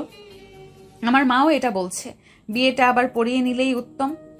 আর কেউ 2 কথাও বলতে পারবে না। আবিদ বেশ চিন্তিত হয়ে গেল। আমি উঠে যাচ্ছিলাম শাড়ি চেঞ্জ করতে। আবিদ থামিয়ে দিল, বলল, বিয়ে হবে এই রাতেই, যত দেরি হোক না কেন আমি ব্যবস্থা করতেছি। সে বের হয়ে গেল। আধা ঘন্টা পরে কোথা থেকে কাজী সহ সে ফিরে এলো, মিষ্টিও নিয়ে এলো। তার সাথে আরো 2জন লোক ছিল, এরা তার পক্ষে সাক্ষী হবে। বন্ধুরা উৎফুল্ল হয়ে উঠল, বলল, যাক, আমাদের পরিশ্রম বৃথা যাবে না, এবারের বিয়ে ফাইনাল বিয়ে। ভিডিও কনফারেন্সে যোগ দিল আমার মা বাবা, চাচি, আবিদের মা বাবা, আরো 2-4 জন নারী পুরুষ। ছবি তোলা হলো, ভিডিও করা হলো। ধর্মীয় নিয়ম অনুযায়ী আবিদ আমাকে আবার বিয়ে করলো। কাজী সাহেবকে তার সম্মানে দেওয়া হলো। তারা মিষ্টি মুখ করে চলে গেল। রিমা সবাইকে মিষ্টি বিতরণ করলো, নিজেও টপাটপ করে 2-4টা সাবার করে ফেললো। ক্লাসে ওকে আমরা মিঠাই রানী বলে মজা লুটতাম। ওরা চলে গেল আনন্দ নিয়ে। আবিদ বলছে, ন্যাড়া বেলতলায় একবারই যাই, জানালা দরজা ভালো করে বন্ধ হলো, নয়তো তোমার নির্লজ্জ বন্ধুরা আবার ওকি দিয়ে দেখবে, আর তুমি ও মাগো বলে চিল্লানি দিবে। মনে মনে বলছি, এবার আর রক্ষা নেই। বুকের ধুকপুকানি আগের মতোই শুরু হলো। নিশুতি রাত, নিস্তব্ধ পৃথিবী, সমস্ত দিনের লেনা দেনা চুকিয়ে সবাই ঘুমের ঘোরে বিভোর। হয়তো কেউ কেউ জেগে আছে আমাদের মতোই, কেউ জেগে আছে হর্ষে বিষাদে, কেউ জেগে আছে বিরহ বেদনায়, কেউ জেগে আছে একরাশ হতাশায়, কেউ জেগে আছে জীবনের অনটনে, কেউ জেগে আছে বুক ভরা সুখে, কেউ জেগে আছে রোগ যন্ত্রণায়। আমি জেগে আছি অনাগত ভবিষ্যতের আকুল ভাবনায়। আবিদ জেগে আছে হৃদয়ের ঝাঁপি ঝাঁপি রোম্যান্স নিয়ে। আমার কল্পনায় ছেদ পড়ল আবিদের হাতের উষ্ণ ছোঁয়ায়। একটি শক্ত হাত চেপে ধরেছে, একটি কোমল হাত আমরণ সঙ্গী হয়ে পথ চলার অঢেল বিশ্বাস আর ভালোবাসায়। আমার হাত টেনে একটি আঙুলে আবিদ সোনার একটি আংটি পরিয়ে দিল। মুগ্ধতায় আমার নয়ন ভরে গেল। আমার চিবুক উছিয়ে কপালে নরম চুমু খেলো। আমি গোপনে কেঁপে উঠলাম। বুকে আসো বলে জড়িয়ে ধরল। অসীম ভালো লাগায় বুকের ভেতর তোলপাড় হচ্ছে আমার। জিজ্ঞেস করলো, তোমার বুক কাঁপছে কেন ঝুমুর? নার্ভাস লাগছে নাকি উচ্ছ্বাসে? আমি কিছুই বলতে পারলাম না। আবিদ আরো নীরব ভাবে আমাকে আঁকড়ে ধরল, ঠিক যেমন করে মা তার ছোট্ট শিশুকে বুকে আগলে রাখে পরম মমতায়। পরের দিন আমরা 2জন গোসল সেরে নাস্তা করে তৈরি হয়ে নিলাম সব গুছিয়ে। ওরাও রেডি হয়ে আমাদের রুমে চলে এলো। নানা গল্প গুজবে কখন যে ঢাকায় এসে গেলাম টেরও পাইনি। ওরা 3জন ওদের বাসায় চলে গেল। আবিদ আর আমি তালা খুলে আগের সেই বাসায় ঢুকলাম। আবিদ আমাকে বাসায় রেখে অফিসের কাজে চলে গেল। এ ভেতরে আমি বাসার সব কাজ সেরে একটু চাল ডাল ফুটিয়ে নিলাম। অবসর হয়ে মা বাবার সাথে কথা বললাম। এতদিন বাবার ব্যস্ততার জন্য কথা হয়ে ওঠেনি। ভাই রাসেলের সাথে ভিডিও কলে অনেক কথা বললাম। আবিদকে বোনের বর হিসাবে পেয়ে ও পুলকিত। মেখে মেখে বেলা গড়ালো। দিন ফুরিয়ে মাস এলো, মাস ফুরিয়ে মাস। আমাদের সংসার জীবনের 4 মাস চলতে চলল। ফয়সালকে যে মনে পড়ে না তা কিন্তু নয়। আকাশে হঠাৎ হঠাৎ বিদ্যুৎ চমকানোর মতো মাঝে মাঝে ফয়সালের সান্নিধ্যে কাটানো সুখের মুহূর্তগুলো দুঃস্বপ্ন হয়ে হানা দেয় মনের চিলে কোঠায়। তখন এলোমেলো হয়ে যায় আমার অনুভূতিগুলো, ঘুমড়ে কাঁদে। জীবনে যা কিছু প্রথম তাকে বলা এতই সহজ। শত্রুকেও তো কখনো কখনো মনে পড়ে ঘৃণার সাথে। আর ফয়সাল তো কোনো এক সময় ছিল আমার আনন্দে থাকার বড় অবলম্বন। ফয়সালের পাওয়া 5 লক্ষ টাকা রাসেল ও আব্বা ম্যানেজ করেছে। আব্বা তাদের বাড়ি গিয়ে ফয়সালের বাবার হাতে দিয়ে আসলো। যদিও আবিদ দিতে চেয়েছে, কিন্তু আমি একদমই হতে দেইনি। এই কয়দিন আমার শরীরটা ভালো যাচ্ছে না, প্রায় বমি হয়। আবিদ আমাকে ডাক্তারের কাছে নিয়ে চেক আপ করালো। জানতে পারলাম মা হতে চলেছি। আবিদের বাঁধ ভাঙা খুশিতে আমার চোখের কোণে আর্দ্র হয়ে উঠল। মা শুনে বাড়ি চলে যেতে বলল। আবিদ আমাকে নিয়ে গ্রামে তাদের বাড়ি গেল। তার পরিবারের সবাই আমাকে আপন করে বুকে টেনে নিল। সেখানে 2 দিন থেকে আবিদ সহ আমাদের বাড়ি গেলাম। পরে সে ঢাকায় চলে গেল। আমি তাদের বাড়ি চলে গেলাম বারবার শাশুড়ি মায়ের ফোন কল পেয়ে। শাশুড়ি মা আমার পছন্দের খাবার তৈরি করে খাওয়ান। আবিদের ছোট বোন অর্থাৎ আমার ননদ আরিশা আমার জন্য রোজ দুপুরে কিছু না কিছু টক ভর্তা বানিয়ে নিয়ে আসে। আমার শ্বশুর মসজিদ থেকে নামাজ পড়ে আসার সময় পাঞ্জাবির পকেটে করে এটা সেটা নিয়ে আসে খাওয়ার জন্য। আমি নুইয়ে যাই লাজুক লতার মতো ওনাদের এত মায়া মমতায়। ননদ আরিশা আমার হাত ধরে বলে, ভাবি এমন চেপে চেপে থাকো কেন? তুমি কি কোনো ভুল করছো নাকি? তোমার ননদ শিলা তার তো কাছেই যেতে পারতাম না। তার নাকি প্রাইভেসির ব্যাঘাত ঘটে। কোন প্রাইভেসির ব্যাঘাত ঘটে তা তো দেখতেই পেলাম। ওর কথার লেজ টেনে শাশুড়ি মা বলে, বৌমা তুমি আমাদের সাথে যেভাবে মিশে থাকো, শিলা তো তার ধারের কাছেও ছিল না। আর তোমাকে আমি আগেও বৌমা বলতাম, এখনো বলি। তফাৎ হলো আগে ছিলে দূরের বৌমা, আর এখন হলো আমার নিজের বৌমা। এই বলে উনি প্রাণ খোলা হাসি দিলেন। ওনার হাসি দেখে আমার ভেতরে এক দরিয়া প্রশান্তির ঢোল খেতে লাগলো। এইদিকে ওনার কথার রেশ ধরে শ্বশুরাব্বা এসে বললেন, সুখ শান্তি বিয়ে শাদী জন্ম মৃত্যু সবই উপরওয়ালার হাতে। না হলে ঝুমুরকে পছন্দ করে বিয়ে করা ফয়সাল আচম্বিত এমন উগ্র মেজাজের হয়ে গেল কেন? কেনই বা ছেড়ে দিল এত ভালো মনের একটা মেয়েকে? কেনই বা ফয়সাল বাইক অ্যাক্সিডেন্ট করলেও মরেও গেল? কেন আবার ফিরে পেতে চেয়ে আবিদের সাথে বিয়ে দিল? সেই ছোতায় তার বোনটাও পালিয়ে গেল। সবই মালিকের ইশারা মাত্র। এসবের উপর আমাদের শুকরিয়া আদায় করা উচিত। আমি মায়ের কাছে গিয়ে বললাম, মা আপনার ছেলে বলেছে আমাকে আবার ঢাকা নিয়ে যাবে। আমি আপনাদের ছেড়ে যাব না। শহরে খালি রুমে দম বন্ধ হয়ে আসে। আরিশা এসে আমার গাল টেনে ধরে। সে দায়িত্ব তুমি বাবার উপর ছেড়ে দাও সুইটহার্ট। সবাই একসাথে হেসে উঠলাম। জগতে মানুষে মানুষের কত ব্যবধান তা আবার উপলব্ধি করতে পেরে আমি স্তম্ভিত হলাম। এক দল নতুন মানুষের সাথে অফুরন্ত ভালো লাগায় সময়গুলো অতিবাহিত হচ্ছে। দিনে দিনে শরীরটাও ভারী হয়ে যাচ্ছে। দুই মায়েরই একান্ত ইচ্ছে 7 মাসের সাধের অনুষ্ঠানের আয়োজন করা হলো। দুই পক্ষের বিপুল লোকজন এলো। বহু উপহার সামগ্রী পেলাম। গত রাতে আবিদও এলো ঢাকা থেকে। আয়োজন শেষে বিছানায় যেতে যেতে নিশি রাত হয়ে গেল। আবিদ আগেই ঘুমিয়ে গিয়েছে। আমি ভাবনার অতলে হারিয়ে যাচ্ছি। আমার ফানুসের জীবন এসে ঠেকলো যেখানে, সেখানে ভালো আছি, বেশ আছি। আগে ফয়সালদের সংসারের সব কাজ একা নিজ হাতে সামলাতাম। তবুও তার মা বোনের কাছে আমার অবস্থান ছিল অচল পয়সার মতো। আর আবিদের সংসারে আমি তেমন কোনো কিছুই করিও না। তবুও তাদের সবার কাছে আমি লক্ষ্মী বধূ আর মিষ্টি মেয়ে। অনেকের মুখেই শুনতাম মেয়েদের প্রথম বিয়ে যে কোনো কারণে ভেঙে গেলে বা প্রথম স্বামী মারা গেলে দ্বিতীয় বিয়ে তার জীবনে সুখকর হয় না। আমার এখন এই কথা বিশ্বাসই হচ্ছে না। আসলে প্রথম দ্বিতীয় তৃতীয় বলে কোনো কথা নেই। কে কখন কিভাবে কার সাথে ভালো থাকবে, সুখে থাকবে, এটা সবচেয়ে বেশি নির্ভর করে মেন্টালিটির উপরে। ব্যাস, আর কিছুই লাগে না। তখন নুন পান্তা খেয়েও এক জীবন নিশ্চিন্তে পার করা যায়। মেন্টালিটি 70% মিলে গেলেই এনাফ। কারণ শতভাগ তওয়াত দুনিয়ার কোনো দাম্পত্য সঙ্গীরই মিলে না। প্রতিটি মানুষ আলাদা, তার চিন্তা ভাবনা, চাওয়া পাওয়া, হিসেব নিকেশ আলাদা। তাই না মেলাটাই স্বাভাবিক।